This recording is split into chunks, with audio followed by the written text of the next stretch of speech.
We spent about 75 lakhs। Profit के लिए थोड़ी ना खोलते रेस्टोरेंट, इतना बकवास तरीका है अपने पैसे स्पेंड करने का। लॉस तो होगा ही होगा।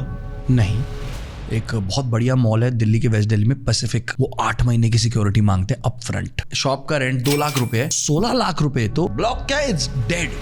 हैदराबाद में उसने एक बर्गर रेस्टोरेंट खोला था कुछ 3-4 साल पहले, बहुत ही अच्छी जगह नहीं थी, 1 लाख रुपए दिन की सेल कर रहे थे वो। बिल गेट्स किसकी चाय पीने आया था? टोली चाय वाला की। एक्सपीरियंस बनाओ, झक मार के लोग आएंगे आपके पास। ऐसे कोई क्यूजीन जिनको अगर आपने रखा अपने मेन्यू पे, श्योर शॉट है कि will be out of business very soon. Dish थी जिसका नाम था sound of the sea. Glass platform पे आता है, उसके पीछे एक शेल लगा हुआ है, साथ में एक और शेल आता है, उस शेल के अंदर एक आईपॉड है, और इस हेडफोन में क्या बज रहा है आप सोच सकते हो?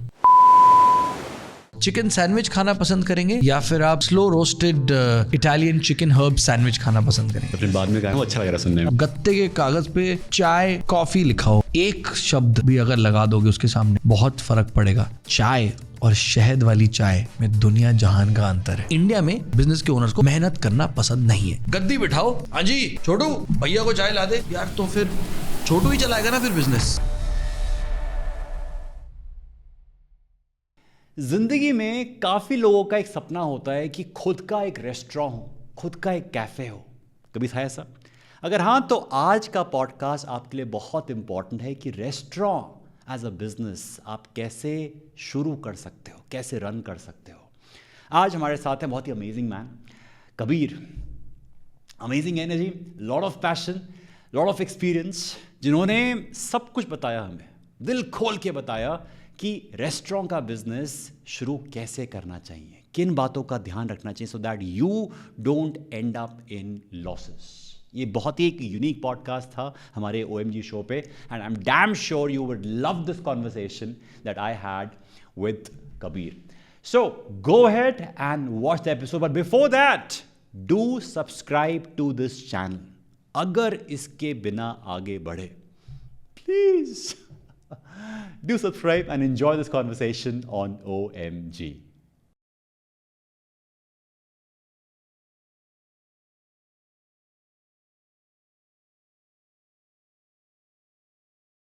अगर आप अपना खुद का रेस्टोरेंट या क्लाउड किचन बनाना सीखना चाहते हैं तो मैंने एक कोर्स बनाया जिसमें मैंने अपने 10 साल का एक्सपीरियंस 120 मिनट में डाला है, क्योंकि मेरे को समझ में आ गया था मोस्टली जेनजी है, इनको कुछ लंबी वीडियो देखना बिल्कुल पसंद नहीं है। छोटे में बनाओ, जितना आप एक डिनर डेट पे खर्चेंगे उससे कम में आपको ये कोर्स मिल जाएगा। तो आप इसको यूज़ करो, और इसमें एटलीस्ट आपको एक बात पक्की, आपको ये समझ में आ जाएगा कि आपको आपकी बेस नॉलेज क्या है। बिगिनर फ्रेंडली कोर्स है, तो किसी को अगर कोई भी इन्फॉर्मेशन नहीं है तो वो कोर्स खरीद सकता है, एंड होपफुली आपकी मदद करेगा। अगर नहीं मदद करेगा तो DM कर देना, देखेंगे कुछ करना। परफेक्ट। तो जो भी आपको भी ये प्लग इन मिला है, इसको हम लोग एक्सप्लोर करेंगे अगले 1-2 घंटे के अंदर, and I'm sure they would trust you for whatever you have experienced in your life and would share. So Kabir, आपको इतने सारे DMs, आप इतने वायरल इसलिए हुए क्योंकि इंडिया में हर इंसान का एक ख्वाब होता है कि मेरा अपना रेस्टोरेंट हो, मेरा अपना कैफ़े हो।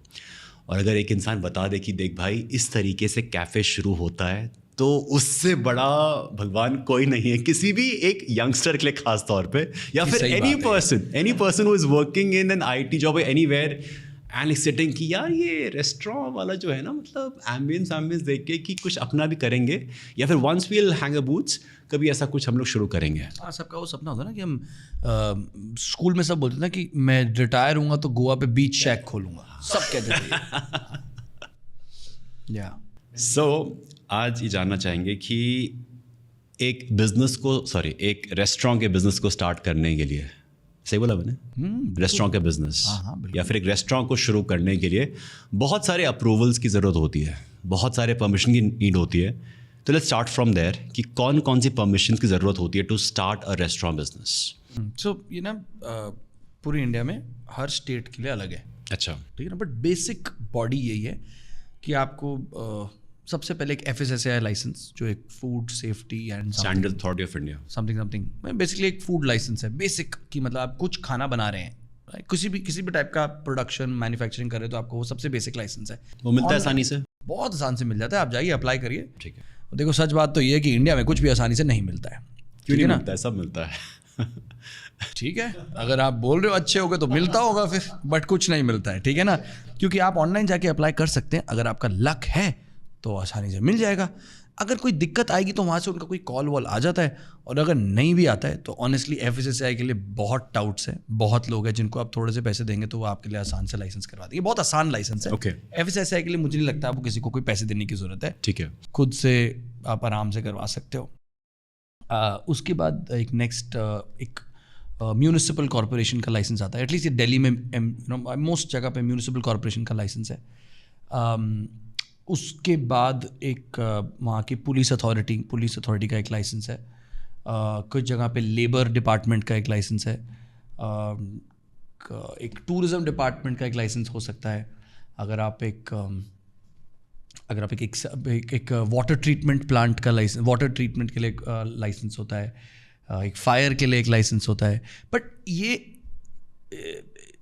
जितने मैंने लाइसेंसेस बोले हैं ये 80% तो सब रेस्टोरेंट्स को चाहिए, बट इट ऑल्सो डिफर्स कि अगर आप इतने साइज़ के तो आपको ये लाइसेंस नहीं चाहिए। जैसे फॉर एग्जांपल अगर दिल्ली में आप 90 स्क्वायर मीटर से कम हैं तो आपको एक फायर लाइसेंस नहीं चाहिए। आप एक बेसिक फायर एक्सटिंग्विशर और बेसिक फायर चीज़ें रखकर आप चला सकते हैं। बट अगर आप 90 स्क्वायर मीटर से ऊपर हैं तो आपको ये चीज़ें रखनी पड़ेगी। अगर आप एक और साइज से ऊपर है तो आपको एक टैंक भी लगवाना पड़ेगा, फायर होज रील लगवानी पड़ेगी, वो सब तो वो थोड़े से अलग चीज़ें हैं। तो आसान, इससे FSI के लिए आसान नहीं है। अच्छा, मतलब आसान तो डेफिनेटली नहीं है। लाइसेंसिंग इंडिया में आसान नहीं है। ओके। हाँ, ये चाहे मतलब ये सबको पता है, ठीक है ना। एक तो लाइसेंस कुछ हो सकता है जो आसान हो, बट अदरवाइज आसान लाइसेंसिंग नहीं। तो how can someone get to know कि अगर मुझे अपना रेस्टोरेंट शुरू करना है दिल्ली में फॉर एग्जांपल, तो मुझे कौन कौन से लाइसेंसेस की आवश्यकता है? यार अब ना इसको सेंट्रलाइज कर दिया गवर्नमेंट ने, बहुत बढ़िया चीज़ करी। पहले हमें क्या करना पड़ता था ना, मान लो कि 20 डॉक्यूमेंट देने हैं, तो वो 20 डॉक्यूमेंट पहले आपको FSSAI को देने हैं, फिर आपको MCD को देने हैं, फिर वो 20 के 25 हो गए वो आपको दिल्ली पुलिस को देने हैं। ये सब अलग अलग होता था। ठीक है। अब गवर्नमेंट ने कहा कि एक काम करो, वन विंडो। बहुत बढ़िया। आप एक जगह अपलोड कर दो, हम इन सब डिपार्टमेंट्स को ये लाइसेंसेस भेज देंगे, ये कागज़ भेज देंगे, इन डिपार्टमेंट में से किसी एक की रिस्पॉन्सिबिलिटी बढ़ा देंगे कि वो वैलिडेट करे। वो बंदा आके आपको X अमाउंट ऑफ डेज में वैलिडेट कर देगा, इतने टाइम के अंदर आपको लाइसेंस मिल जाना चाहिए। दिल्ली में ये काफ़ी हद तक रिजॉल्व हो गया, काफ़ी हद तक। प्रॉब्लम्स हमेशा हर चीज़ में रहती है, हम बहुत बड़ा देश है, बहुत लोग हैं, बहुत लोग काम कर रहे हैं, तो इतना ओवरनाइट नहीं होता, बट काफ़ी हद तक ये चीज़ रिजॉल्व हो गई है। बट लाइसेंसिंग इज़ मुश्किल काम है। मैं ये बताऊंगा कि अगर आप मैं हमेशा लोगों को बोलता हूँ यार, लाइसेंसिंग ऐसी चीज़ है ना, किसी को हायर कर लो, किसी को लाइसेंसिंग खुद मत घुसो, खुद मत घुसो। बहुत सारे अलग अलग टाइप के कागज़ हैं, कुछ मिस हो गया तो प्रॉब्लम हो जाएगी और आप फंस जाओगे उसमें। किसी को हायर करो और ये काम हटा दो, क्योंकि जितना वक्त आप स्पेंड करोगे लाइसेंसिंग में, वो वक्त अगर आप अपने रेस्टोरेंट बनाने में डाल दोगे, मेन्यू बनाने में डाल दोगे, या एम्बियंस को अच्छे करने में डाल दोगे, तो वो ज़्यादा पैसे लाएगा। अंडरस्टूड। सो लाइसेंसिंग तो हो गया। अब आती है बात कि पैसा की फंडिंग। एक रेस्टोरेंट को बनाने के लिए नॉर्मली कितना फंड चाहिए होता है? आई अंडरस्टैंड कि डिपेंड्स कि क्या बनाने वाले हो। ठेला लगाओ तो 50,000 रुपये चाहिए। हाँ। आप क्लब बनाओ तो 4 करोड़ रुपये चाहिए। हाँ। तो सपोज एक बात करते हैं, एक जेनजी के लिए एक नाइस कैफ़े, तो कितना क्या चाहिए होगा पैसा? मैंने ना 7 साल पहले जो हमारा ये रेस्टोरेंट है, हमने कुछ 18-18.5 लाख रुपए लगाए थे 7 साल पहले। तो टर्की प्रोजेक्ट 800 स्क्वायर फुट का रेस्टोरेंट है, 28 से 32 लोग बैठ सकते हैं पर में। अच्छा स्मॉल कैफ़े है, ठीक ठाक सेल हो जाती है। अगर किसी का वो अच्छा प्रॉफिटेबल चल गया तो वो अपना घर परिवार चला सकते हैं कंफर्टेबली, तो उसका ही मान लेते हैं। तो 20-25 लाख। ये जो कॉस्ट है, दिस इंक्लूड्स पूरा इंटीरियर्स, पूरा सेटअप? यार देखो, ये सब बहुत सब्जेक्टिव है, ये बहुत सब्जेक्टिव है। जैसे मैंने उस टाइम पे शुरू किया था ना, तो मेरे को तो ये थी कि मेरे को बहुत बड़ी चुल थी कि क्योंकि मैंने अपने पापा से लोन लिया था, तो मैंने कहा भाई और मेरे चाचू मेरे पार्टनर है इस बिज़नेस में, ठीक है ना। तो उनने वो बहुत समझदार है पैसों के साथ, ठीक है ना। तो उनने कहा देख बेटा, ये चीज़ हम सेकेंड हैंड ले सकते हैं। तो उन्होंने बोला कि ये सेकेंड हैंड ले लेते हैं। ये चीज़ हम नहीं खरीदनी चाहिए, क्योंकि जैसे टेबल्स, चेयर्स, ये सब लाइट्स वाइट्स, ये सब हम नया लेते हैं, क्योंकि ये अच्छा नया रेस्टोरेंट है, एम्बियंस बनाएगा, ठीक है ना। बट हमने क्या लिया सेकेंड हैंड? अब एक तो हमें आई थिंक हमें थोड़ा किचन इक्विपमेंट अच्छा मिल गया, किसी का रेस्टोरेंट बंद हो रहा था तो हमें वो सेकेंड हैंड मिल गया, तो बहुत चीप प्राइस पे मिल जाता है, राइट। तो आई थिंक गैस रेंज हमने सेकेंड हैंड ली, तो वो उससे काफ़ी फ़र्क पड़ जाता है।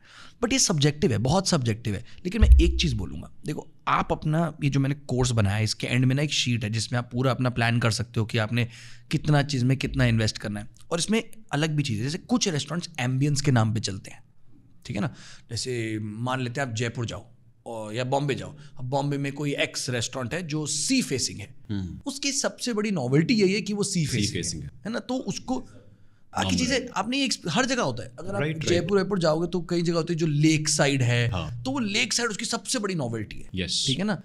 खाने में इतना वो फोकस करते ही नहीं है, राइट। तो कई जगह ऐसा नहीं करना चाहिए। वैसे मैं क्लियरली बता दूं, अगर आपके पास अच्छा खाना नहीं है तो आप बिल्कुल नहीं चल पाओगे, इवेंचुअली तो आप डूबोगे। लेकिन सिर्फ अच्छा खाना भी ज़रूरी नहीं है, और भी चीज़ों में पैसे डालना ज़रूरी है। अंडरस्टूड। तो वो अब डिपेंड करता है आप किस चीज़ पे खर्चना चाहते हो। बट मैं एक चीज़ ज़रूर बोलूँगा, आपके रेस्टोरेंट को चलने में वक्त लगेगा, लग सकता है आपकी किस्मत में लिखा हो तो भाई मैं चाहता हूँ पहले दिन से हज़ारों लोगों की लाइन लगे, होता भी है, लेकिन 1-2% के साथ होता है। मोस्ट रेस्टोरेंट्स को चलने में वक्त लगता है, ठीक है ना। तो कम से कम 1 साल के अपने एक्सपेंसेस अलग रखने हैं, रनवे होना चाहिए 100%। खैर ये तो किसी भी बिजनेस में ट्रू सच है, एप्लीकेबल है। बट रेस्टोरेंट्स में ज़्यादा इसलिए एप्लीकेबल है क्योंकि रेस्टोरेंट में ओवरहेड्स बहुत होते हैं। अगर हमने एक ट्रेडिंग बिजनेस खोल लिया, हमने कमरा खोल लिया, माल रख लिया, ठीक है, अगर हम ज़्यादा भी कुछ ना करें तो हमारा कितना ही ज़्यादा कोई ओवरहेड नहीं है। अगर हम सेल नहीं कर रहे तो हमारा माल पड़ा है, ठीक है, बिक नहीं रहे, हम आप और मैं ही बिजनेस चला रहे हैं, तो हमने आप एक दूसरे को सैलरी भी नहीं दे रहे हैं, पैकेजिंग भी सब हम कर रहे हैं, तो ये जो छोटा सा कमरा है इसका ही कॉस्ट है, बिल्कुल, राइट। बट एक रेस्टोरेंट में आपको मोटी सैलरीज देनी है, आपको रेंट देना है, ठीक है ना, आपको इलेक्ट्रिसिटी देना है, आपको पानी के बिल देने हैं, आपको, और फूड इज पेरिशेबल, ठीक है ना, ये खराब हो जाएगा खाना, कभी तो कुछ चिकन खराब हो जाएगा, मटन खराब हो जाएगा, फिश खराब हो जाएगी, सब्जियां खराब हो जाएंगी, तो अगर वो नहीं बिकी तो ये खराब हो, तो ओवरहेड ज़्यादा है। इसका मतलब अपने एक रेस्टोरेंट की, अगर आप रेस्टोरेंट खोलो तो please I can not stress this enough, runway बहुत ज़रूरी है। मैंने अपने पापा से 48 लाख का लोन लिया था, ठीक है ना, मतलब जो उनने मेरे को और मेरे चाचू को दिलवाया था, 48 लाख का loan. We spent about 75 lakhs, we burnt 75 lakhs over and above. तो ये गलती मैं कर चुका हूँ, आप मत करें। सो अगर किसी के पास इतना पैसा नहीं है and he has to raise money, most लोगों के पास नहीं, they should come to Kabir, बिल्कुल भी नहीं, because he has lot of money. Actually no, मतलब मैं अगर मेरे पास होता तो मैं पैसे को इतना अहमियत नहीं देता ज़िंदगी में, ठीक है ना। It's not like I don't respect money, और ये उस नज़रिए से नहीं आ रहा कि हाँ मेरे पास तो बहुत है इसलिए मेरा कोई फ़र्क नहीं। बट कुछ टाइम में मेरे को ये रियलाइज़ हो गया है कि 32 साल में इतना इंट्रोस्पेक्ट करके रियलाइज़ हो गया है कि खुशी पैसे से नहीं आती है। एक सर्टन नंबर ऑफ ज़ीरो ज़रूरी है, गाड़ी में एसी ज़रूरी है, आप दिल्ली में रहते हो गर्मी हो जाती है, घर में एक गाड़ी ज़रूरी है, साल में 1, 2, 3, 4 ट्रिप ज़रूरी है, दोस्तों के साथ रिलैक्स करना ज़रूरी है, अच्छे कपड़े खरीदना ज़रूरी है, बट उसके बाद सब कुछ सेम ही है। तो इसलिए मैं पैसों को इतनी अहमियत देता नहीं हूँ, जिसकी वजह से मेरे मतलब अगर मेरे पास होते, और if I would love to become a VC one day, open a fund one day, and I will, but right now everything that I make goes back into my businesses. ठीक है, तो कैसे रेज करे money? एक इंसान जो हमें सुन रहा है, may be 20-year-old, 30-year-old something, जो नौकरी में या फिर भी कॉलेज में है, कैसे मनी रेज करे? 2-3 सर्कमस्टांसेस देख लेते हैं। मान लेते हैं कि आपको कुछ एक्सपीरियंस नहीं है होटल रेस्टोरेंट्स में, एक्सपीरियंस, कुछ भी नहीं, नो एक्सपीरियंस, बट रेस्टोरेंट खोलना एक ख्वाब है, एक ख्वाब है बस। तो यार मैं बोलूँगा कि पैसे जोड़ लो, थोड़े थोड़े धीरे करके पैसे जोड़ लो। कितना कम से कम? और मेरे को ना मैंने एक ही पॉडकास्ट, 2 पॉडकास्ट किए हैं, उसमें से एक मैंने किया मिस्टर प्रियांशु खीजा के साथ, जो वन ऑफ इंडियाज़ लार्जेस्ट रेस्टोरेंटर्स है। तो मैंने उनको ये सेम क्वेश्चन पूछा था, उन्होंने जो मेरे को आइडिया दिया ना वो मेरे को बेस्ट लगा। क्या? उन्होंने कहा देख यार, एक काम करो, अगर आपके पास कम पैसे ना तो 4 दोस्तों को इकट्ठा करो और सब 8-8, 10 लाख डालो और शुरू करो। बिकॉज ये हाई केपेक्स बिजनेस है, राइट। मतलब 20, 30, 40, 50, 60, 70 लाख चाहिए, प्लस रनवे अलग से चाहिए। तो अब कोई कहाँ से ले, लोन ले, आइडली वही कोई करेगा। बट मैं इतना उसको सजेस्ट नहीं करता हूँ, क्योंकि अगर आप फर्स्ट टाइम रेस्टोरेंटर है तो मैं लोन लेकर शुरू करने में नहीं सजेस्ट करूँगा। आई वुड से कि आप पहले जाइए और इंडस्ट्री का थोड़ा एक्सपीरियंस लीजिए, बिकॉज ये हाई फेलियर रेट इंडस्ट्री है। मतलब बहुत ज़्यादा रेस्टोरेंट जितने ज़्यादा खुलते हैं उससे ज़्यादा बंद होते हैं। सो व्हेन यू से कि एक्सपीरियंस लेके आओ, तो क्या मतलब है कि वो कहीं आके काम करें? आई वुड सजेस्ट, मैं आज भी सुबह इंटरव्यूज़ ले रहा था। आजकल की यंग जनरेशन तो बहुत बढ़िया है। मतलब मैं इतने 3-4 लड़का लड़की से बात करी मैंने, एक 25 का था, एक 26 का था, एक 30 की भी थी। तो मैंने उनसे पूछा, मैं एक बिजनेस इंटर्न करके एक रोल है जिसके लिए मैं हायर कर रहा हूँ, ठीक है ना, जिसमें बेसिकली मैं चाहता हूँ कि मैं उनको सब सिखाऊंगा जो मेरे को पता है, इन रिटर्न वो मेरे को अपना कुछ वक्त दें जिसमें जिसमें मैं एक I want a qualified educated personal who can help me explore new business opportunities, कोई जो थोड़ा दिमाग और क्यूरियस टाइप। 25, 26, 27, 28, 30 साल के भी लोग they are ready to work at an internship role. Internship मैं बोल लूँगा, बट क्या मैं क्या ही दे दूंगा यार, 10,000 दे दूंगा, 15,000 दे दूंगा, इंटर्नशिप रोल है, ठीक है ना। तो बट वो करने को तैयार है, क्यों? क्योंकि एक्सपीरियंस चाहिए। तो you have to have that learning mindset, you have to know कि यार सीखना तो पड़ेगा। Correct. तो मैं सजेस्ट करूँगा कि आप बहुत बढ़िया जगह मैकडॉनल्ड्स में काम करो, बहुत हम्बल कर देगा वो आपको, चाहे एक ही महीने के लिए करो। Will वो make you do part-time- everything. हाँ, Will make you do everything in a certain way. हाँ, और बहुत ही इट्स लाइक, मतलब it's one of the best restaurants in the world. When I say best restaurants, I mean like जिस तरीके से वो बना है उसको, of course they don't have the best burgers, but जिस तरीके से, जितना उनका स्केल है, जो उनकी ब्रांडिंग है, जो उनकी प्रेजेंस है, डोंट यू थिंक, मतलब क्या आपको लगता नहीं ऑपरेशंस आ रहे हैं जिस they're तरीके very से उनके streamlined. ऑपरेशंस हैं, क्या आपको लगता नहीं कि इट इज़, और जो उनकी इमोशनल वैल्यू है, नॉट जस्ट इन इंडिया। आप अमेरिका जाएंगे तो वहाँ पे उनकी, मतलब जैसे स्टारबक्स है, स्टारबक्स की टी शर्ट्स पहनते हैं हम, मैकडॉनल्ड्स की भी टी शर्ट्स पहनते हैं लोग, आई एम लविंग इट लिख कर पहनते हैं। क्यों? क्योंकि इतनी इमोशनल वैल्यू है। तो मुझे तो लगता है बहुत बढ़िया रेस्टोरेंट है, तो अच्छी जगह है जहाँ पे आप शुरू कर सकते हैं, जहाँ पे किसी को भी नौकरी मिल सकती है। थोड़ा और एक्सपीरियंस लीजिए and then maybe get into कि अब मैं किसी तरीके से पैसे रेज करता हूँ। बट क्योंकि आपने मेरे से एक्चुअल सवाल किया, मेरे को लगता नहीं मैंने ढंग का सोल्यूशन दिया है इसमें। सो क्या कर सकते हैं? सपोज अगर पैसा रेस करना हो, one is key to work at some place, काम सीखो पहले, एंड उसके बाद अपने ऊपर बैठ लो कि मैं रेस्टोरेंट खोलूँगा। अगर आप एक रेस्टोरेंट खोलना चाहते हैं तो पैसा कहाँ से आएगा? तो देखिए यार, एक रेस्टोरेंट खोलने में कितने भी 50,000 रुपये लग सकते हैं, 5 करोड़ भी लग सकते हैं, ठीक है ना। तो मेरा सजेशन हमेशा ये रहेगा कि आप पहले जाके सीखो, अब क्योंकि ये हाई फेलियर रेट इंडस्ट्री है, ठीक है ना। जितने रेस्टोरेंट खुलते नहीं हैं उससे ज़्यादा बंद होते हैं। तो अपने ऊपर लोन लेकर मत खोल लेना, मैं एकदम मना करता हूँ, मत करो ये। अगर आपके पास सिर्फ 10 लाख ही है तो 10 लाख सिर्फ एक रेस्टोरेंट में मत लगाना, मत करो, ईजी करो, ठीक है ना। तो या तो 4 लोग मिलकर इन्वेस्ट कर लो ताकि वो डाइल्यूट हो जाए रिस्क, या फिर जो सबसे बढ़िया तरीका है, क्लाउड किचन खोल लो। ईजी से एकदम कम पैसों में क्लाउड किचन खोलो, या फिर घर से बेकरी खोल लो, या फिर घर से कुछ प्रोडक्ट्स बेचना चालू करो, ताकि आपको समझ में आए कि ये रिलेशनशिप चलती कैसी है, कस्टमर कितने पैसे किस खाने के लिए देने को तैयार है और किस फॉर्मेट में, और आपको उसको कैसे एक्सपैंड करना है, कैसे ब्रांड करना है, ये पहले थोड़ा सीख लो। एक बार आपको उसका कॉन्फिडेंस आ जाए तब आप तब या तो दोस्तों के साथ मिलकर पैसे डालो, लोन ले लो, पापा से मांग लो, या फिर वो जो फंड रेज करने का है वो, यार कोई किसी को जिसको किसी रेस्टोरेंट के बारे में कुछ नहीं पता उसको क्यों पैसे देगा? बिल्कुल नहीं देगा। तो या तो पहले वो एक्सपीरियंस गेन कर लो। जो लोगों को इंडस्ट्री में एक्सपीरियंस है उनको मैं बोलूँगा बेस्ट तरीका है, अगर आपके पास 8-10 साल का एक्सपीरियंस है, बहुत लोग हैं जिनको रेस्टोरेंट खोलना है, किसी अमीर बंदे को पकड़ो, उसको बोलो सर मैं आपके लिए खोल सकता हूँ, बट इक्विटी लेना, परसेंटेज के साथ लेना, अकेले मत खोलना, क्योंकि उनको आपके जैसे मिलेगा नहीं। तो अपने स्किल्स को काम पे लगाओ और किसी अमीर बंदे के पास जाओ, उनके साथ रेस्टोरेंट खोलो, परसेंटेज जरूर लेना। Got it. Let's talk about कि मार्केटिंग, ऑपरेशंस, सेल्स, रेंट, कहाँ पे कितना खर्चा होता है इन परसेंटेज टर्म्स। एग्जाम्पल लेते हैं, 50 लाख रुपए आपको इन्वेस्ट करने हैं किसी रेस्टोरेंट को शुरू करने में, तो जो 50 लाख रुपए है उसे आप कैसे बांटोगे? वही ना, प्रॉब्लम में सब्जेक्टिव है। एग्जाम्पल ले लो कोई सा भी यार, जिसमें बट छोड़ो, मैं अपनी तरफ से example, for reference point take any example, कोई मैं भी अपने रेस्टोरेंट एग्जाम्पल बताइए। मैं अपने रेस्टोरेंट एग्जाम्पल, जब हमने खोला था तो उस टाइम पे मेरे को लैंडलॉर्ड ने बोला था कि यार मैं राउंड ऑफ कर लूँगा कि 2 लाख रुपए रेंटल है, ठीक है ना।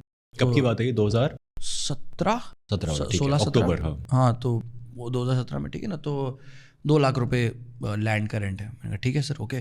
तो पहले वो जाके बोलेगा कि आपको ज़मीन चाहिए तो आप सबसे पहले 3+1 दीजिए, एडवांस रेंट देना पड़ता है और सिक्योरिटी देनी पड़ती है।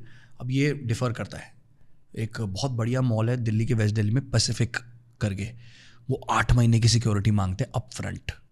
तो मतलब मान लो अगर शॉप का रेंट 2 लाख रुपए है तो 16 लाख रुपए तो आपको सिर्फ उनके पास इंटरेस्ट, मतलब आपको उसको इंटरेस्ट नहीं मिलेगा, वो तो आपने उनके पास जमा कर दिया, ब्लॉक हो गया, इट्स ब्लॉक्ड। वो तो ब्लॉक क्या है, इट्स डेड। अगर आप वहां से निकाल रहे हो तो इसका मतलब आपका रेस्टोरेंट बंद हो चुका है, वो आप कभी चाहोगे नहीं। तो ये तो टेक्निकली कॉस्ट ऑफ डूइंग, मतलब शुरू करने के लिए एक पैसे दे दिए ना आपने बस। तो ये तो सिक्योरिटी, बट खैर ठीक है, ये तो पार्ट ऑफ द गेम है, ठीक है ना। तो सबसे पहले पैसे उसमें जाएंगे। तो मान लो 2 लाख रुपए का अगर रेंट है तो 3+1 अगर मान लेते हैं, 3 महीने की सिक्योरिटी, 1 महीने का एडवांस रेंट, तो कितना, 2 4 6 8 लाख रुपए तो यहाँ चले गए। अब नेक्स्ट चीज़ आप जो करोगे वो आप जगह बनाओगे, ठीक है ना। तो आर्किटेक्ट को पैसे दोगे, चलो मान लो खुद बनाओगे, ठीक है ना। तो किसी कॉन्ट्रैक्टर को लाओगे, जगह बनाओगे। जगह बनाने में अब मैंने 800 स्क्वायर फुट की जगह थी, मैंने जैसे बनाया, मेरे को अभी तक याद है कॉन्ट्रैक्टर को हमने 8.5-9 लाख रुपए दिया था 800 स्क्वायर फुट की जगह बनाने को। बट मैंने बहुत ही बजट से बेसिक करके जो भी मतलब मैंने करके बनाई, ठीक है ना। फिर उसके बाद जैसे मैंने बताया, मैंने बहुत सारी चीज़ें सेकंड हैंड खरीदी, ठीक है ना। उस टाइम में मैंने AC भी 2 सेकंड हैंड खरीदे थे, तो बहुत बढ़िया। अभी तक उनमें से एक AC अभी तक चल रहा है, 7 साल हो गए। तो इसमें 8-10 लाख रुपए चले जाता है। फिर उसके बाद लाइसेंसिंग में ठीक ठाक पैसे चले जाता है। मैं बस विंक कर देता हूँ, बाकी समझ जाएंगे, बाकी सब लोग समझ जाओ अपने हिसाब से। लाइसेंसिंग में अब आपको अल्कोहल लाइसेंस लेना है, या फिर आपको अब अल्कोहल लाइसेंस लेना है तो आपको थोड़े से, क्या कैसे बोलूँ, बढ़ा दीजिए अपना थोड़ा सा, समझ जाएंगे वो समझ गए, सबको पता है, समझदार को इशारा काफ़ी, ठीक है ना। तो आपको जो लाइसेंसेस लेने हैं उसके लिए आपको स्वाद अनुसार पैसा चाहिए। ये लाइन डाल देना यार, वो पिछली वाली लाइन मत डालना, फालतू में कोई देख के मेरी बैंड बजा देगा। अब तो लगने दो बात, ठीक है। हाँ, और लाइसेंस के पैसे फिर हो उसके गए। बाद और क्या बच गया भाई, बना दी जगह, ये रेंट दे दिया जगह बनाने में। हाँ, फिर उसके बाद आप इमीडिएटली तो शुरू नहीं करोगे, आप कई लोगों को पहले हायर करते हो, तो 1-1.5-2 महीना पहले सर्विस स्टाफ, शेफ्स को हायर करोगे, ट्रायल्स चलेंगे, ठीक है ना। तो उसके लिए भी 1-2 महीने की सैलरी साइड रखनी है, ठीक है ना। शुरू किया, उस टाइम मेरे ख्याल से आई थिंक 2-1.5 लाख रुपए की मेरी 1.5-2 लाख रुपए की सैलरी थी। 6-8 बंदे थे मेरे पास, उसमें से मैं भी इंक्लूडेड था, तो इसमें पैसे लग गए। फिर उसके बाद अगला अब आता है जो मोटा पोर्शन जो आपके पास जाएगा, वो है मार्केटिंग में, अपने आप को मार्केट करने में, क्योंकि आज मार्केटिंग का कॉस्ट काफ़ी बढ़ गया है, मार्केटिंग में और लॉस को कवर करने में, कि जो लॉसेस हो रहे हैं उनको कवर करने में। तो उस टाइम पे मैंने जैसे आपको बोला, मेरे 48 लाख, मैंने जब सब कुछ बना के मेरा 25 लाख में मेरा रेस्टोरेंट रेडी हो गया था, एकदम फुल, मतलब डे 1 शुरू कर दिया हमने, ओके, ठीक है ना। वो अगले 25 लाख मैंने गंवाए हैं over the next 2 years in losses and marketing, plus उसके ऊपर हमने 10-15 लाख रुपए और। लॉस तो होगा ही होगा, नहीं, मेरा हुआ, आपका हुआ, मेरा हुआ, जरूरी नहीं है, हाँ। बट 1 साल के लिए तो मतलब आप लेकर चलो ना यार, कि 1 साल तो हो ही सकता है। और जितने भी बड़े, मतलब जितना भी बड़ा सा बड़ा रेस्टोरेंट होता है ना, उनको पता है कि 6-8 महीना लगता है उस सेल पे पहुंचने में, जहाँ पे हम कंफर्टेबली अपने आप को, जो बहुत बड़ा रेस्टोरेंट है, जो बहुत फेमस है, जो बहुत जिनके बारे में सब चर्चा करते हैं, उनके लिए हो जाता है, उनके लिए they reach that sale level 2-3 महीने में पहुंच जाते हैं कि हाँ अब हम कंफर्टेबल हैं, ठीक है ना। शायद से 5-6 महीने में भी कोई पहुंच जाते हैं। लेकिन जो छोटा रेस्टोरेंट है उसको लगता है यार, मेरे भी आजकल मैं आज भी अगर मैं एक रेस्टोरेंट खोजता हूँ तो मेरे को 8-10 महीना लगता है एक ऐसी सेल पे पहुंचने में कि चलो अब हम प्रॉफिटेबल है, तो उसके लिए पैसा साइड रखो। हायरिंग कैसे करते हो? आपने कहा कि हायरिंग शेफ एंड हायरिंग इतनी बड़ी दिक्कत है ना, हाँ, इसलिए पूछ रहा हूँ आपसे कि इतनी बड़ी दिक्कत है ये, और मेरे को इतना बुरा लगता है ना उन लोगों के लिए जिनके पास इनका नेटवर्क नहीं है। मेरा तो, मैं ऑनेस्टली बताता हूँ, मेरे पास बहुत बड़ी कम्युनिटी है अब, ठीक है ना। 6-8 रेस्टोरेंट्स हैं मेरे, और मेरे इंस्टाग्राम पे मेरे ठीक ठाक फॉलोअर भी है। मेरे को जब ज़रूरत पड़ती है मैं एक स्टोरी डालता हूँ, मेरे को कोई ना कोई हायर हो जाता है। मैं थैंक यू कि बट मेरे को जिनके पास नहीं है, जिनके पास नहीं उनको है, हायरिंग कैसे करनी है, कहाँ से जिनके आएगा वो पास शेफ? नहीं है, 2-3 तरीके जो हमेशा काम करते हैं। एक, रेफरल्स। प्लीज़ आप उनको, जो लोग आपके पास काम कर रहे हैं, आपको एक बंदा चाहिए, कोई एक अच्छा बंदा ढूंढ लो, वो आपको बाकी सारे बंदे लाकर दे देगा। बट उसको भी इंसेंटिवाइज करो। मतलब गो टू अ रेस्टोरेंट जहाँ पे आपको खाना अच्छा लगता है, बिल्कुल। वहाँ जो बंदा काम कर रहा है, मेरे रेस्टोरेंट आके मेरे वाले लड़कों से पूछो, मुझे कोई पोचिंग कर प्रॉब्लम लो। नहीं। हाँ यार, सब करते हैं, ठीक है ना, सब हर इंडस्ट्री में करते हैं। मेरे को इंसान पसंद आ गया, मैं क्यों ना ऑफर करूँ जॉब उसको? भाई मैं तो अपने हिसाब से सही कर रहा हूँ, ठीक है, उसके ऊपर है, उसके if he ऊपर likes यार। it, वो fine. आए, अच्छा लगे आए, अगर वो आ रहा है तो मतलब मैं उसको कुछ ऐसा दे रहा हूँ जो आप नहीं दे रहे हो, खत्म कहानी। तो बिल्कुल यार जाओ, मैंने स्टार्टिंग में ऐसे ही किया था भाई, जाओ एक बार रेस्टोरेंट में गया, एक सर्वर था, कितना हंसमुख एकदम, मेरे ऐसे बहुत सारे नाम होंगे मेरे पास। मैं कभी ऐसे जब बाहर पार्टी वार्टी करने जाता था, कोई अच्छा सर्वर मिल गया, server at this restaurant, server at that restaurant, मैं उसको बोल दिया भाई if you want a job, अगर आपको नौकरी चाहिए मेरे को कॉल करना। यूजली कॉल आते थे, क्योंकि हर इंडिया में हर लोग अच्छी अपॉर्चुनिटीज ढूंढ रहे हैं। Right. तो ये एक तरीका है। दूसरा है, स्टाफिंग के कंसल्टेंट्स होते हैं, ठीक है ना, वो 1 महीना या 15 दिन की एक कॉम्पनसेशन लेते हैं, कमीशन लेते हैं, कभी चलते हैं कभी नहीं चलते हैं, वो कहते हैं। और बट अगर आप करोगे इन तरीके से तो एक डील अपने लिए ज़रूर ले लेना कि भाई अगर 6, 8, 10 महीने में अगर ये इंसान चला गया तो आप फ्री में रिप्लेस करके दोगे, ये ठीक ठाक डील है। तीसरा है, बड़े सारे पोर्टल्स खुल गए हैं आजकल। एक पोर्टल जो मेरे लिए बहुत अच्छी तरीके से काम कर रहा है, इसलिए अपना.com है या .co है या .in है, कुछ है, बहुत अच्छी वेबसाइट है, वहाँ पे अच्छा खासा मिल जाता है। बट ये जेन्युइन प्रॉब्लम है, तो अगर आप इसको फेस कर रहे हो, डिसहार्टन मत होना, सब फेस करें, मैं भी फेस कर रहा हूँ कुछ हद तक। तो कबीर, अगर आप सपोज खुद शेफ नहीं है तो you have to hire a chef, उसी पूरी डिपेंडेंसी है। तो hiring a chef is the biggest challenge as compared to जो बाकी स्टाफ के लोग हैं, या शेफ मिलता है आसानी से?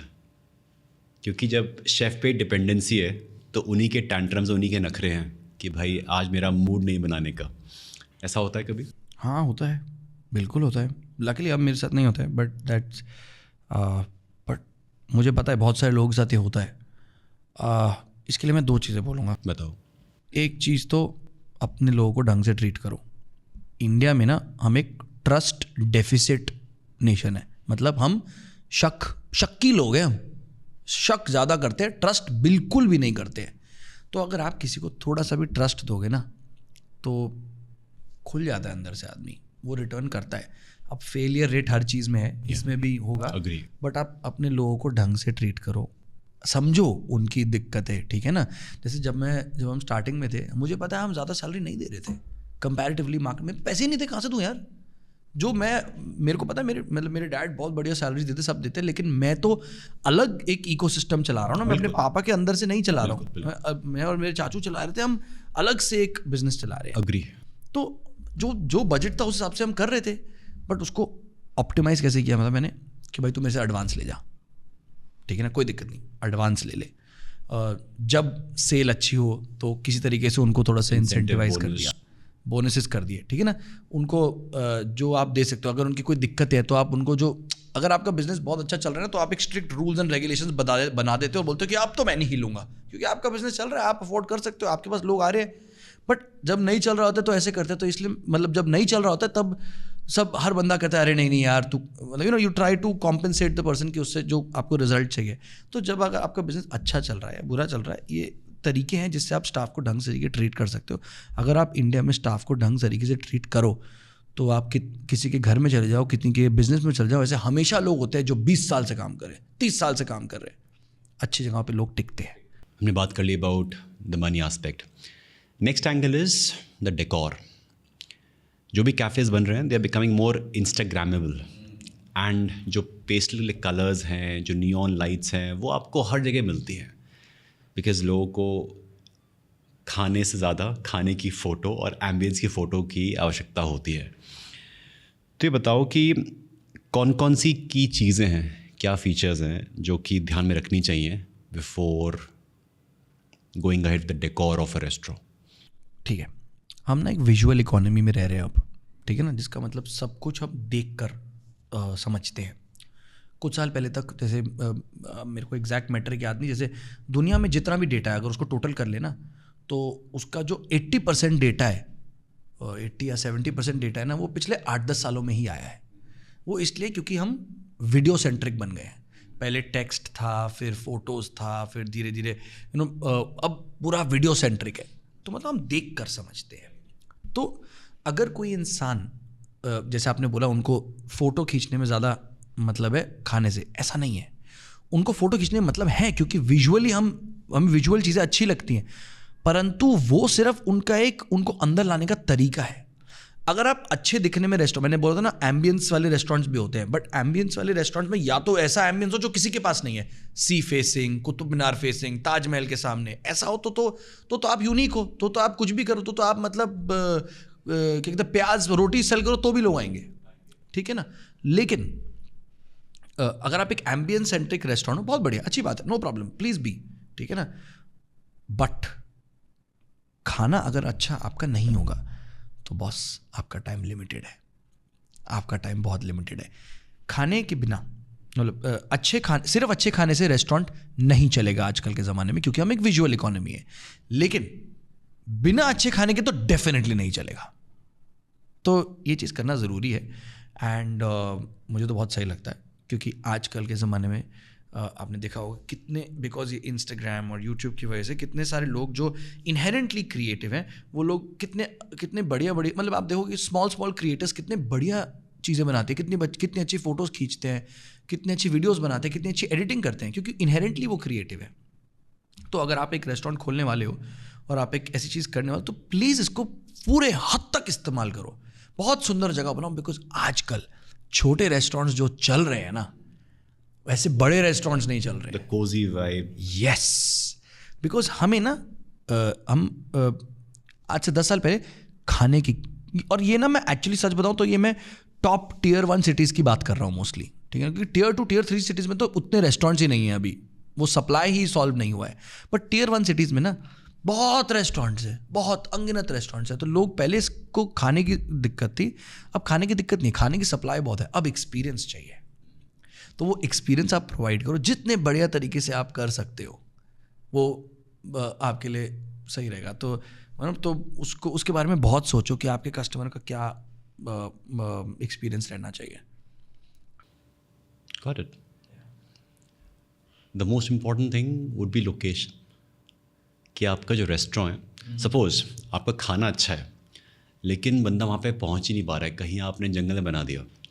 इसका ऑपोजिट ये भी है कि यार अगर खाना इतना अच्छा होगा तो बंदा पहुँच ही जाएगा, चाहे आपने कहीं बना रखा हो।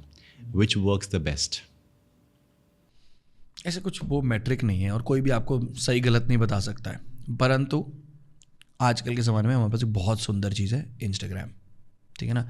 आपने वो देखा है क्लब कचौड़ी को, इंसान है जो कचौड़ी बेचता है कोलकाता में, बहुत ही अपेरेंटली बहुत रूड दिखाया जाता है कि बहुत ही बुरी तरीके से बात करता है।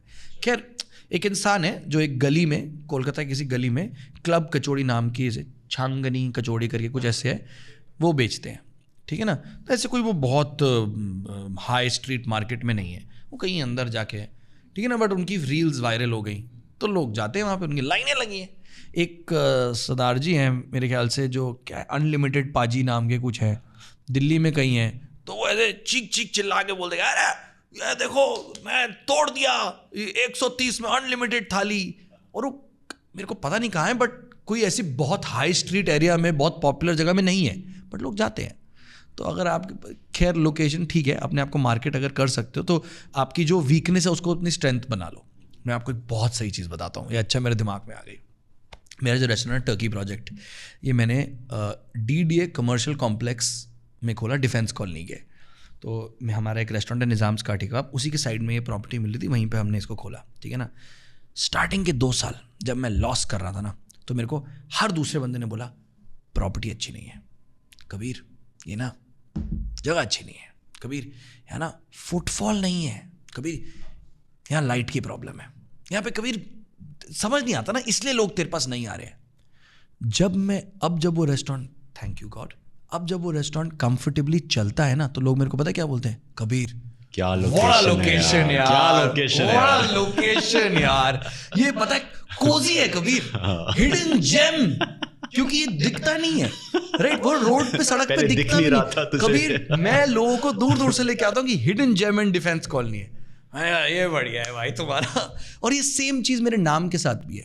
हम टर्किश रेस्टोरेंट नहीं है, हम इटालियन अमेरिकन रेस्टोरेंट है। उस टाइम पे कोई अजीब सी कहानी आ गई थी मेरे दिमाग में, जिसकी वजह से मैंने उसका नाम, हमने, मेरे चाचू और मैंने मिलकर उसका नाम टर्की प्रोजेक्ट रख दिया। स्टार्टिंग में सब ने मेरे को बोला what a bad name, and I agree, what a horrible name for a restaurant. पता ही नहीं चलता, लोग कहते हैं कि मीट शॉप लगती है, डिजाइनर स्टोर लगता है, ठीक है ना। अब लोग कहते हैं कभी पता है नाम मेरा थॉट है, ऐसे ना दिमाग में आता है कि यार टर्की प्रोजेक्ट क्यों है, सोचा है, इट्स अ बहुत प्रोजेक्ट, सोचा इट्स अ है। प्रोजेक्ट। मैंने कहा वाह यार। तो व्हाट आई रियलाइज्ड इज कि किसी भी चीज का कुछ मैथ नहीं है बॉस, किसी भी चीज का कुछ मैथ नहीं है। अगर चल गया तो सब सलाम करेंगे, अगर नहीं चला तो अरे मैं तो कह रहा था। So what I suggest is, जो आपकी दिक्कतें हैं ना, उनको अपनी स्ट्रेंथ्स बनाने का कैसे होगा वो सोच लो।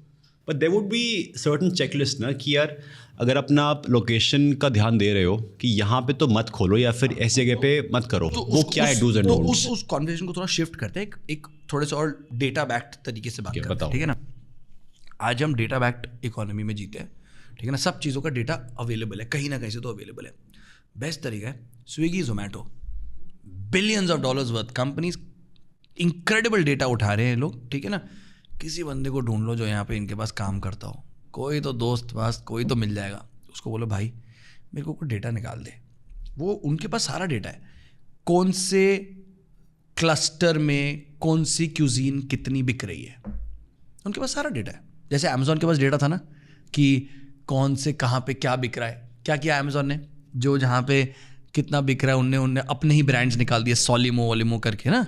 तो इनके पास सारा डेटा रहता है, तो उनसे पूछो। And actually to be honest, I think Zomato की थी एक, मैंने देखी नहीं है, बट उनकी एक वेबसाइट भी है zomato.com/trends करके, जहाँ पे आप जोमेटो के फूड ट्रेंड्स देख सकते हो।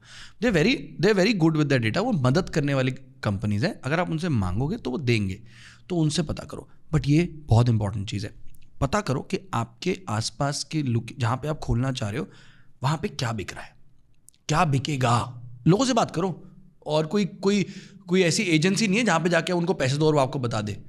उतरो मार्केट में, चलना चालू करो, लोगों से बात करो, और सिर्फ अपने दोस्तों से मत बात करना प्लीज़, क्योंकि आपके दोस्त आपको सिर्फ, आपका सर्कल कितना बड़ा होगा, 10 लोग, 20 लोग, 50 लोग, 100 लोग, 100 लोग का सैम्पल साइज सही नहीं है, और वो आपके आइडिया की तरफ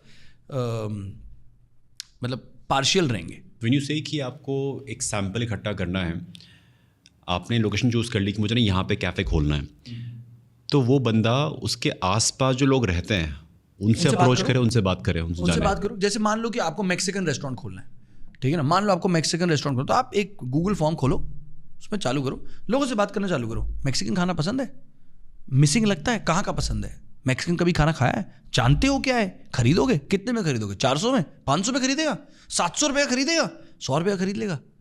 चूरोस पता है क्या होते हैं, टाकोस पता है क्या होते हैं, ऐसे करके बातें करो, क्वेश्चंस पूछो, रिसर्च करो। जितने भी बड़े रेस्टोरेंटर्स हैं ना, उनके जब उनका, जैसे मान लो उनका रेस्टोरेंट 1 जनवरी 2025 को खुला, वो कम से कम 1 से 1.5 साल पहले से प्लानिंग करते हैं, डीप प्लानिंग करते हैं कि मैक्सिकन रेस्टोरेंट अगर खोलूँ तो कौन से कलर की ब्रांडिंग होनी चाहिए, क्या फील होनी चाहिए, क्या पैकेजिंग होनी चाहिए। तो प्लीज़ स्पेंड टाइम, कोई ज़िंदगी भागी नहीं जा रही, बहुत लंबी ज़िंदगी है, आराम से थोड़ा वक्त स्पेंड करो, लगाओ अपने बिजनेस में। जितने आप रिसर्च करोगे उतना सॉलिड प्रोडक्ट बनाओगे। और ये ज़िंदगी का उसूल है ना, जो चीज़ें में लोग टाइम स्पेंड करके इज्जत से बनाते हैं वो दिखता है, पता नहीं चलता है, चाहे वो ग्लास भी क्यों ना हो, बिल्कुल दिखता है ना कि यार ये किसी ने प्यार से बनाया। खाना क्यों ना हो, खाना तो खैर वो तो खाने में तो absolute is a transfer of energy, तो प्यार से खाना बनाओगे तो वो तभी तो सबकी मम्मियाँ बहुत बढ़िया खाना बनाती हैं।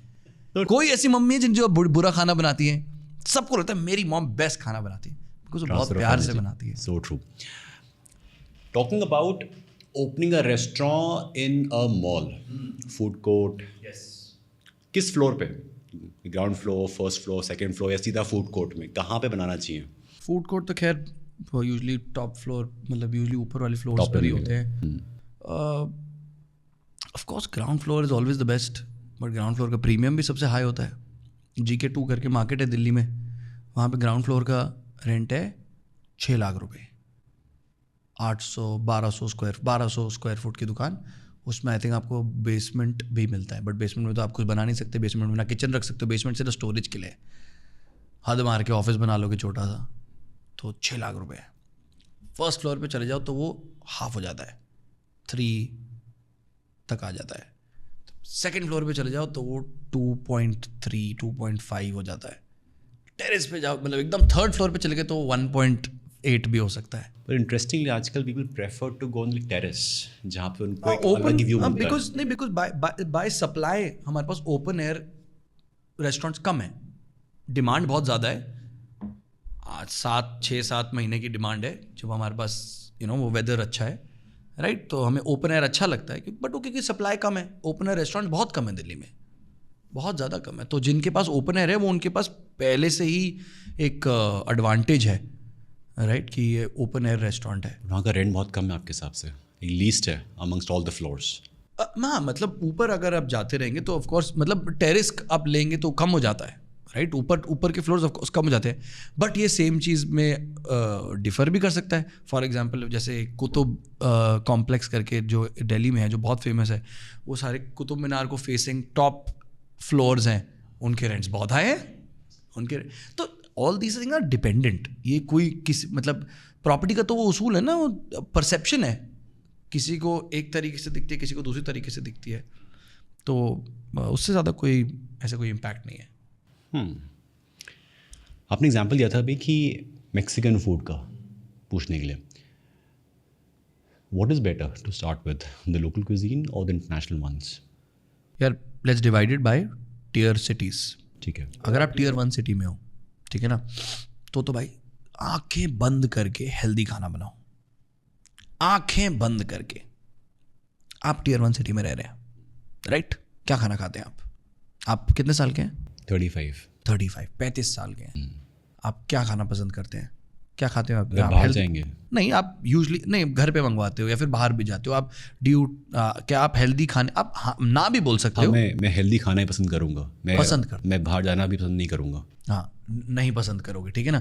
अब वो क्या है ना, वो मैस्लोज थ्योरी ऑफ हायरार्की के हिसाब से ना, एक पॉइंट ऑफ टाइम के बाद जब इंसान के पास पैसा आ जाता है, सब कुछ आ जाता है, तो आई थिंक वो हेल्थ ढूंढता है। और तभी तो आप देखो ना, ये जो सब बिलियनियर्स ऑफ द वर्ल्ड हैं, वो क्या ढूंढ रहे हैं कि इंसान और लंबा कैसे जिए, क्योंकि ये सब कर चुके हैं, अब भाई और लंबा कैसे जिए। तो जो टियर 1 सिटीज हैं, इनमें बहुत पैसा है, तो इनको यही देख रहे हैं, वो देख रहे हैं कि मैं और सुंदर कैसे दिखूँ, मेरी कंप्लेक्शन और अच्छी कैसे हो, मैं अच्छा और कैसे जिंदा रहूँ, मेरी डायबिटीज़ कम कैसे हो जाए। तो टियर 1 सिटीज़ में तो हाथ, मतलब आंखें बंद करो, सैलेड की दुकान खोलो। मैं मतलब होल्ड मी टू इट, मैं कोई प्रॉब्लम नहीं, मेरे को पकड़ लेना भाई कि भाई तूने कहा था। But salads is one category in food जो टियर 1 सिटीज़ में पागलों की तरह बढ़ रही है, ठीक है ना। तो that is one very good thing, मैं healthy food in tier 1 cities. Tier 2 cities में आ जाओ तो बहुत आसान है, टियर 1 सिटी जाओ, जो टियर 1 सिटीज़ में अच्छे चल रहे हैं उनको टियर 2 सिटी ले जाओ। जो टियर 1 सिटी में एक मेरे मेंटोर रेस्टोरेंटर है Riyaz Amlani, social offline smoke house deli, mocha, ये सब चलाते हैं वो, ठीक है ना। उनने एक बहुत स्मार्ट चीज़ करी, मोका करके कॉफ़ी शॉप हुआ करती थी, सारी बॉम्बे दिल्ली में हुआ करती थी। उनको पता चल गया कि ये कॉफ़ी का कल्चर ना, मतलब अच्छी ये क्या कहते हैं, टॉप स्पेशलिटी कॉफ़ी हाउसेस आने लग गई थी। तो उनको दिख गया कि ये जो मोका का कॉन्सेप्ट है ना, ये टियर 1 सिटीज़ के लिए अब नहीं बचा। तो उनने अपने ऑलमोस्ट सारे टियर 1 सिटीज़ वाले मोकास बंद कर दिए, और अब वो सिर्फ टियर 2 सिटीज़ में खुलते हैं, क्योंकि टियर 2 सिटीज़ में अच्छे कैफ़ेज़ की अभी भी कमी है। एस्पिरेशन है वहाँ पे, एस्पिरेशन है। तो टियर 1 सिटीज़ में जाओ, जो टियर 1 सिटीज़ में बार्स हैं, कैफ़ेज़ हैं, कुछ भी है, उनको पकड़ो, जूस बार्स है, कुछ भी है, उनको पकड़ो और टियर 2 सिटी में लेके जाओ। ऑफ कोर्स आके बंद करके मत ले जाना, थोड़ा तो अपना दिल भी डालो उसमें, क्योंकि ये रेस्टोरेंट इंडस्ट्री में अपना दिल डालना बहुत ज़रूरी है। तो ढंग से बनाओ, so that is great for tier 2। Tier 3 tier 4 cities में अभी तक खाना ही नहीं है ढंग का। आप एक मेरे को बात बताओ, अगर आप मान लो रायपुर, मेरे को पता नहीं रायपुर बड़ा शहर है कि छोटा शहर है, बट कोई बहुत छोटे शहर में जाते हो, अगर आप एक होटल में रह रहे हो, आप क्या खाना मंगवाओगे? दाल मखनी, पनीर बटर मसाला, एब्सोल्युटली, मलाई कोफ्ता। क्योंकि हाँ भैया, दाल मखनी, पनीर बटर मसाला, मलाई कोफ्ता। मैं नॉन वेज तो मैं चिकन करी, 2 रोटी ला दे, दही दे दियो, सलाद दे दियो, ना मिल जाए, आपको लगता है कि ये तो मिल ही जाएगा, मिल जाएगा, मिल ही जाएगा, राइट? बट टियर 3 टियर 4 में ये भी नहीं मिलता, अच्छा नहीं मिलता है। तो टियर 3 टियर 4 में इसी को, बेसिक्स को अच्छी तरीके से बना लो, you do great business, you do great business. मैं अभी कल परसों किसी बच्चे से बात कर रहा था, हैदराबाद में उसने एक बर्गर रेस्टोरेंट खोला था कुछ 3-4 साल पहले, किसी एक हैदराबाद के नॉट अ वेरी बहुत ही अच्छी जगह नहीं थी, बट कोई ऐसी जगह पर उसने खोला। 1 लाख रुपए दिन की सेल कर रहे थे वो। ये उसका कहना है, मान लेते कि वो झूठ भी बोल रहा है, 50,000 तो कर रहे होंगे, वो भी बहुत अच्छी सेल है वो बर्गर्स बेच के। क्योंकि शायद से वहाँ पे अभी तक पहुँचा ही नहीं है ये सब कुछ। हैदराबाद तो बहुत बड़ा शहर है, बट आई एम सेइंग कि उसके भी ऐसे पार्ट्स होंगे। तो टियर 3 टियर 4 को आप ऐसे ही ट्रीट करो कि यहाँ पे तो अच्छा, अभी बेसिक अच्छा खाना ही नहीं पहुँचा, तो आप अच्छी दाल रोटी सब्जी भी बना दोगे ना, तो भी आप एक अच्छा रेस्टोरेंट बना लोगे। देख स्टेपल्स, इंडियन क्यूजीन के जो स्टेपल्स होते हैं, अगर आप साउथ में तो साउथ के स्टेपल्स, नॉर्थ में तो नॉर्थ के स्टेपल्स, उस हिसाब से बनाओ, ढंग अच्छे एनवायरनमेंट में, साफ सुथरे तरीके से, एक अच्छे प्राइस में, अच्छी ब्रांडिंग करके, अच्छी सर्विस के साथ दो, 100% चलेगा, 95% चलेगा। क्योंकि 5% मैं भी बोल देता हूँ ना, कोई पक्का पे को पकड़ ले अगली बारी। I remember, I'm from Dehradun, so on the way to Doon, Saharanpur के आसपास एक हाईवे है, वहाँ पे एक नया ईटिंग आउटलेट है खुला हुआ, which is a multi brand outlet. And I realise कि वहाँ पे जो लोग आ रहे हैं वो उस गांव के आ रहे हैं, एंड उनके लिए बहुत बड़ी चीज़ है कि they can see a brand like Bikaner वाला और KFC, विच इज़ मतलब इतना देख चुके हैं हम लोग, में दिखता है। हाँ, हम उनको सिर्फ वो देखते हैं ना, कि सिर्फ दिल्ली में है दिल्ली में ऐसा, है, या मुंबई में है ऐसा। दे कैन सी इट कि हाँ, एंड वहाँ पे आके बैठना, फोटो खिंचवाना is like a feel good factor for them, work करता है। इंटरेस्टिंग। आपने बताया था कि मार्केटिंग के लिए बहुत पैसा खर्च करना पड़ता है, and one of the biggest ways to do marketing includes having vloggers, social media influencers, and I have seen that वही तरीका रह गया है टू मार्केट, बिकॉज मुझे वही दिखता है, लोग यही कर रहे हैं टू गेट द फुटफॉल। और क्या तरीके हैं टू मार्केट? ऐसा बिल्कुल नहीं है। आई थिंक आप क्रिएटिव नहीं हो रहे, अगर आपको सिर्फ, आप लेजी हो। अगर आप सिर्फ व्लॉगर, फूड ब्लॉगर्स और व्लॉगर्स के थ्रू मार्केटिंग कर रहे हो और आपको लग रहा है यही अकेला चैनल है, तो आप लेजी हो। ऐसा नहीं कि आउटलेट्स की कमी है, ठीक है ना। फर्स्ट थिंग्स फर्स्ट, हम क्रिएटर इकोनॉमी में जी रहे हैं, ठीक है ना। अपने आप को बाहर डालो। अगर आप नहीं कर सकते वो बात अलग है, बट ये एक बहुत बहुत अच्छा ऑप्शन है। इंस्टाग्राम पर जाओ, व्लॉग्स बनाओ, लोगों को अपनी कहानी बताओ, खुद सामने आओ, अपने ब्रांड के फेस बनो और सामने आके अपनी स्टोरी के बारे में बात करो। इतने सारे रेस्टोरेंट्स हैं। अभी मैं एक बंदे को देखता हूँ, उसका नाम है हापका करके, उसका कोई रेस्टोरेंट है। मेरे को पता भी नहीं कहाँ है, क्या है, क्योंकि मैंने सिर्फ उसका सुना है। मेरे ख्याल से दिल्ली में है भी नहीं, बट वो एवरी डे, छोटा सा रेस्टोरेंट है उसका, छोटा मतलब लाइक 6 लोग बैठ सकते हैं टाइप्स, इतना छोटा रेस्टोरेंट है, ठीक है ना, 6-8 लोग बैठ सकते हैं। लेकिन वो हर रोज़ या मतलब डालता है कि आज मैंने ये किया, आज मेरे साथ ऐसे हुआ। शायद से आप वो इंसान नहीं हो, लेकिन ये एक तरीका है अपने आप को मार्केट करने का।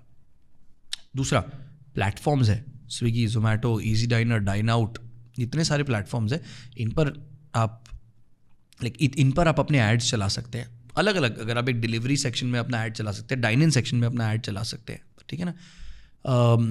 आप अपने तरीके, गूगल लोग नहीं करते हैं, बट गूगल मतलब is a very big way to market your restaurant. क्योंकि जो ट्रैवलर्स होते हैं ना, या फिर जो अनजान होते हैं, वो हमेशा गूगल ही यूज़ करते हैं, ठीक है ना। आप भी, अगर हम यहाँ पे ग्रेटर नोएडा में हैं, आप अगर साउथ दिल्ली आएंगे, और मुझे नहीं लगता कि आप ज़्यादा, आपने कहा था कि जैसे आप ज़्यादा ट्रैवल नहीं करते हैं, राइट, तो आएंगे तो आप शायद से जोमेटो स्विगी खोलें, आसपास कौन सा है। बट अगर आपको, मान लीजिए आपकी वाइफ आपको कहती है कि मुझे साउथ इंडियन खाना है, south Indian restaurants around near south Delhi, वो तो लोकेशन उठा लेता है, राइट। बहुत अच्छा तरीका है वो करने का। But in the end, people are looking for experiences, create a good product, there people will come. You have to, मतलब आपको अब ये मतलब यू नो जो मॉडर्न सिविलाइजेशन है, जो मॉडर्न बिजनेस का तरीका है, तो ये digital media is the way of marketing. तो आपको कंटेंट तो क्रिएट करना पड़ेगा बॉस. अब आप वो एक एजेंसी से करवाओ, खुद करो, वो आपके ऊपर है. बट सबसे आसान और एकदम मतलब मुफ्त तरीका मार्केट करने का अपने आप को, अपने ब्रांड के बादशाह बनो और अपने ब्रांड के बारे में बात करो बेझिझक से. People will come for you. And certainly अगर आप खुद बात करोगे, इट गैदर्स मोर ट्रस्ट. देखा नहीं है आपने वो बिल गेट्स किसकी चाय पीने आया था? डॉली चाय वाला की. डॉली चाय वाला. I love him, I love that man. मेरे को इतना बढ़िया आदमी लगता है ना वो. और मैं जब से मैंने इंस्टाग्राम पे हूँ मैं, तब से मैं उसके बारे में बात कर रहा हूँ. बिफोर बिल गेट्स ने उसके बाद जाके चाय पी थी. बिकॉज इतना बढ़िया आदमी है ना वो वैसा जैसा है इसलिए नहीं है क्योंकि उसको पता है ये मेरे को बिजनेस लाता है. ये अभी बना नहीं है वैसा, वो बहुत पहले से ऐसा ही करते आ रहे हैं. वो हाथ में इलायची देके देता है, छीनता है, वो ऐसे दूध वाला वो करता है, अपनी टंग ऐसे रखता है. ये सब कुछ वो बहुत पहले से करते हुए आ रहे हैं. He is him. वो अपने आप को आगे डालता है, अपनी आइडेंटिटी डालता है कि ये मेरी दुकान है. और क्या चला रहा है वो बॉस, क्या बेच रहा है वो. और चाय आप उसके गूगल पे डालो डॉली चाय वाला, आधे से ज़्यादा रिव्यूज़ कहते हैं चाय तो वैसे ही चाय ही है, नॉर्मल है, चाय तो चाय ही है. एक्सपीरियंस है कि वो कर क्या रहा है, दैट आर्ट फॉर्म. हाँ ठीक है ना, एक्सपीरियंस के लिए हम जा रहे हैं. एक्सपीरियंस बनाओ, झक मार के लोग आएंगे आपके पास. पिज्जा हट में जब वो घंटी बजाते थे हम लोग, वो भी एक पार्ट ऑफ एक्सपीरियंस था. व्हाट क्या उठाया आपने मेरी नॉस्टैल्जिक, मतलब नॉस्टैल्जिया से एकदम मेरे को याद आ गया. बहुत बड़ी, एग्जैक्टली वो एक्सपीरियंस सेंसरी. मैं आपको बता दूँ ना, एक जब हम सीख रहे थे ना कॉलेज में इसको, तो इसका एक तरीका है. जितने ज़्यादा सेंसेस को आप एक्टिवेट करा पाओगे उतना लोगों को मज़ा आएगा. आपने देखा ना वो लोग लिक्विड नाइट्रोजन डाल के, वो ड्राई आइस में पानी डाल के ऐसे करते हैं. क्यों? क्योंकि हम पहले अपनी आँखों से खाते. That is our first sense, सबसे पहला. ठीक है ना. फिर स्मेल. जब हम कभी रेस्टोरेंट में सिजलर निकलता है तो सब अबाउट टू से कि यार ये सिजलर कहाँ है, ये सिजलर की स्मेल बहुत अच्छी है. Second, right. फिर ऑफ कोर्स टेस्ट है एक. फिर मतलब हाथों से भी, I don't know that is a sense, but जो भी है, राइट. मतलब आप टेक्सचर अगर लाओगे तो ऐसे एब्सोल्युटली. आपको जो फर्नीचर है आपको कैसे आप इसको, नहीं फर्नीचर नहीं, खाने में ही. I tell you how. For example जैसे आपने कुछ ऐसा बनाया जो DIY है, तो आपको करना पड़ा ना कुछ, आपके उसके साथ इंटरेक्शन हो रहा है. जैसे मैंने आपको बताया, मैंने आपको पार्ले जी चीज़ केक बनाया. चीज़ केक का क्रीम चीज़ यहाँ पड़ा है, पार्ले चीज़ यहाँ पड़े हैं. आपको पार्ले जी लेने हैं, क्रीम चीज़ डालना है, ऊपर से स्प्रिंकल्स डालने हैं. आपने बनाया है, तो आपको एक अलग से अटैचमेंट है, एक इंटरेक्शन है. तो ये एक्सपीरियंस का पार्ट है. ये चीज़ें करो, ऐसी चीज़ें सोचो. ये सब कुछ कोर्स में है मेरे, सब कुछ. आप ये सब कुछ मैंने आपको बताया कि आप कैसे ये बना सकते हो. ठीक है ना. एक एग्जाम्पल मैं देता हूँ. एक बहुत बढ़िया रेस्टोरेंट था कॉल्ड द फैट डक नाम के, यूके में है, by a very famous chef called Heston Blumenthal. अब तो वो मेरे, जब मैं कॉलेज में था तो वो बहुत फेमस थे. अब वो थोड़े से आई थिंक मतलब इतने अब रेलिवेंट नहीं है. उनके रेस्टोरेंट में एक डिश थी जिसका नाम था साउंड ऑफ द सी. ठीक है ना. इट इज़ मतलब एक सी फूड डिश है. क्या है उसमें, वो एक मॉलिकुलर रेस्टोरेंट में, मिशलिन स्टार रेस्टोरेंट है, तो उसमें क्या था वो छोड़ दो, बट साउंड ऑफ द सी था. वो पता है कैसे सर्व होता है? वो एक ऐसे ग्लास प्लेटफॉर्म पे आता है, उसके पीछे एक शेल लगा हुआ है, और उस शेल के आगे उनने खाना को लगा रखा है. ठीक है ना. वो आप एक स्पून करके खा सकते हो. लेकिन साथ में एक और शेल आता है, उस शेल के अंदर एक आईपॉड है, और उस आईपॉड से 2 हेडफोन निकल रहे हैं. तो वो आपको कहते हैं कि आप इन हेडफोन को लगाओ और ये खाओ. और उस हेडफोन में क्या बज रहा है आप सोच सकते हो? Waves. The sound of the sea. What a beautiful experience. What a beautiful experience. दिल नहीं खुश हो गया? सही बात है. ये मुझे, आप दिल्ली के ट्रैफिक में बैठे जरूर हो, but you feel that you are somewhere in Miami. It's beautiful. तो सोचो अगर ऐसे एक्सपीरियंसेस बनाओ. एक और बताता हूँ, ये भी बहुत बढ़िया है. ठीक है ना. It's called oops I dropped the lemon tart. Nice. It's made by chef called Massimo Bottura. ठीक है ना. उनके किचन में एक दिन एक शेफ लेमन टार्ट्स बना रहा था, गलती से, लिमिटेड पोर्शंस बनते हैं, गलती से वो गिर गए. तो वो बहुत ही पेस्ट्री शेफ अपने आप पे बहुत गुस्सा करता, तो वो एकदम इरिटेट हो गया, आपने क्या कर दिया मैंने, और नो। तो ये मसीहो मथुरा उसके पास गया, उसने बोला no this is greatness, like let's make a dish out of this. अब उनके, आप गूगल कर सकते हो, उनके रेस्टोरेंट में एक डिश है, oops I dropped the lemon tart, which is a representation of that moment. तो वो क्या करते हैं, ऐसे लेमन टार्ट की क्रीम लेते हैं, गिर देते हैं ऐसे, फिर उस पर एक टार्ट डालते हैं, तोड़ते हैं टार्ट को, तो जो आपके पास आता है तो ऐसा लगता है कि लेमन टार्ट गिर गया है यहाँ पे। और जब वो कहानी वो आपको बताते हैं, then you get that smile that you have on your face, right? Got it. The story behind An experience. खाने में मैंने आज ही एक ही रील पोस्ट करी है, ठीक है ना। अगर आपको एक ऐसा रेस्टोरेंट बनाना है जो 10 20 30 साल 40 50 साल चले, लेगेसी रेस्टोरेंट, तो बॉस वो बैलेंस शीट पे नहीं बनेगा, वो बनेगा इंट्यूटिव जेनरोसिटी से, हॉस्पिटैलिटी से वो बनेगा। क्योंकि हम रेस्टोरेंट्स क्यों जाते हैं, हम रेस्टोरेंट्स जाते हैं दुख बांटने। मेरा ब्रेकअप हो गया, आप क्या बोलोगे, चल यार बैठते गए, ठीक है ना। आपका प्रमोशन हुआ, क्या बोलेंगे, चल पार्टी करेंगे, आज पार्टी करेंगे, ठीक है ना। हम लाइफ सेलिब्रेट करते हैं, हम लाइफ होती है एक रेस्टोरेंट में, ठीक है ना। आपके और मेरी लड़ाई होगी, क्या बोलेंगे, चल बाहर बैठते कॉफ़ी पियेंगे, बात करेंगे, ठीक है ना। तो but before I trust you with things like this, you have to make me trust you, like you have to give me something. तो आपको मुझे खुले दिल से देना पड़ेगा, आप मेरे को खुले दिल से दो। तो जब मैं अगर बोलूँ ना यार ये चिकन करी में एक्स्ट्रा ग्रेवी कर दियो, तो ये मत बोलना कि नहीं हो सकता। आप जब आप शुरू करते हो तो आप ये खुले दिल से बांटो, बिल्कुल सर मैं करके देता हूँ। मेरा बर्थडे आपको पता चल गया, स्मॉल केक भेजो, ठीक है ना। जब अगर आपको लगे बच्चा है, बच्चे के लिए फ्री फ्रेंच फ्राइज पहले से ही दे दो, चार्ज मत करो। जब मैं अंदर घुसता हूँ तो मेरे को बोलो सर वेलकम बैक, कैसे हो आप, लास्ट टाइम आपने पास्ता खाया था, वही लगवा दूं। ये चीज़ें तो याद करने का वो आपके ऊपर है, कैसे याद करोगे, कैसे इसका ट्रैक रखोगे।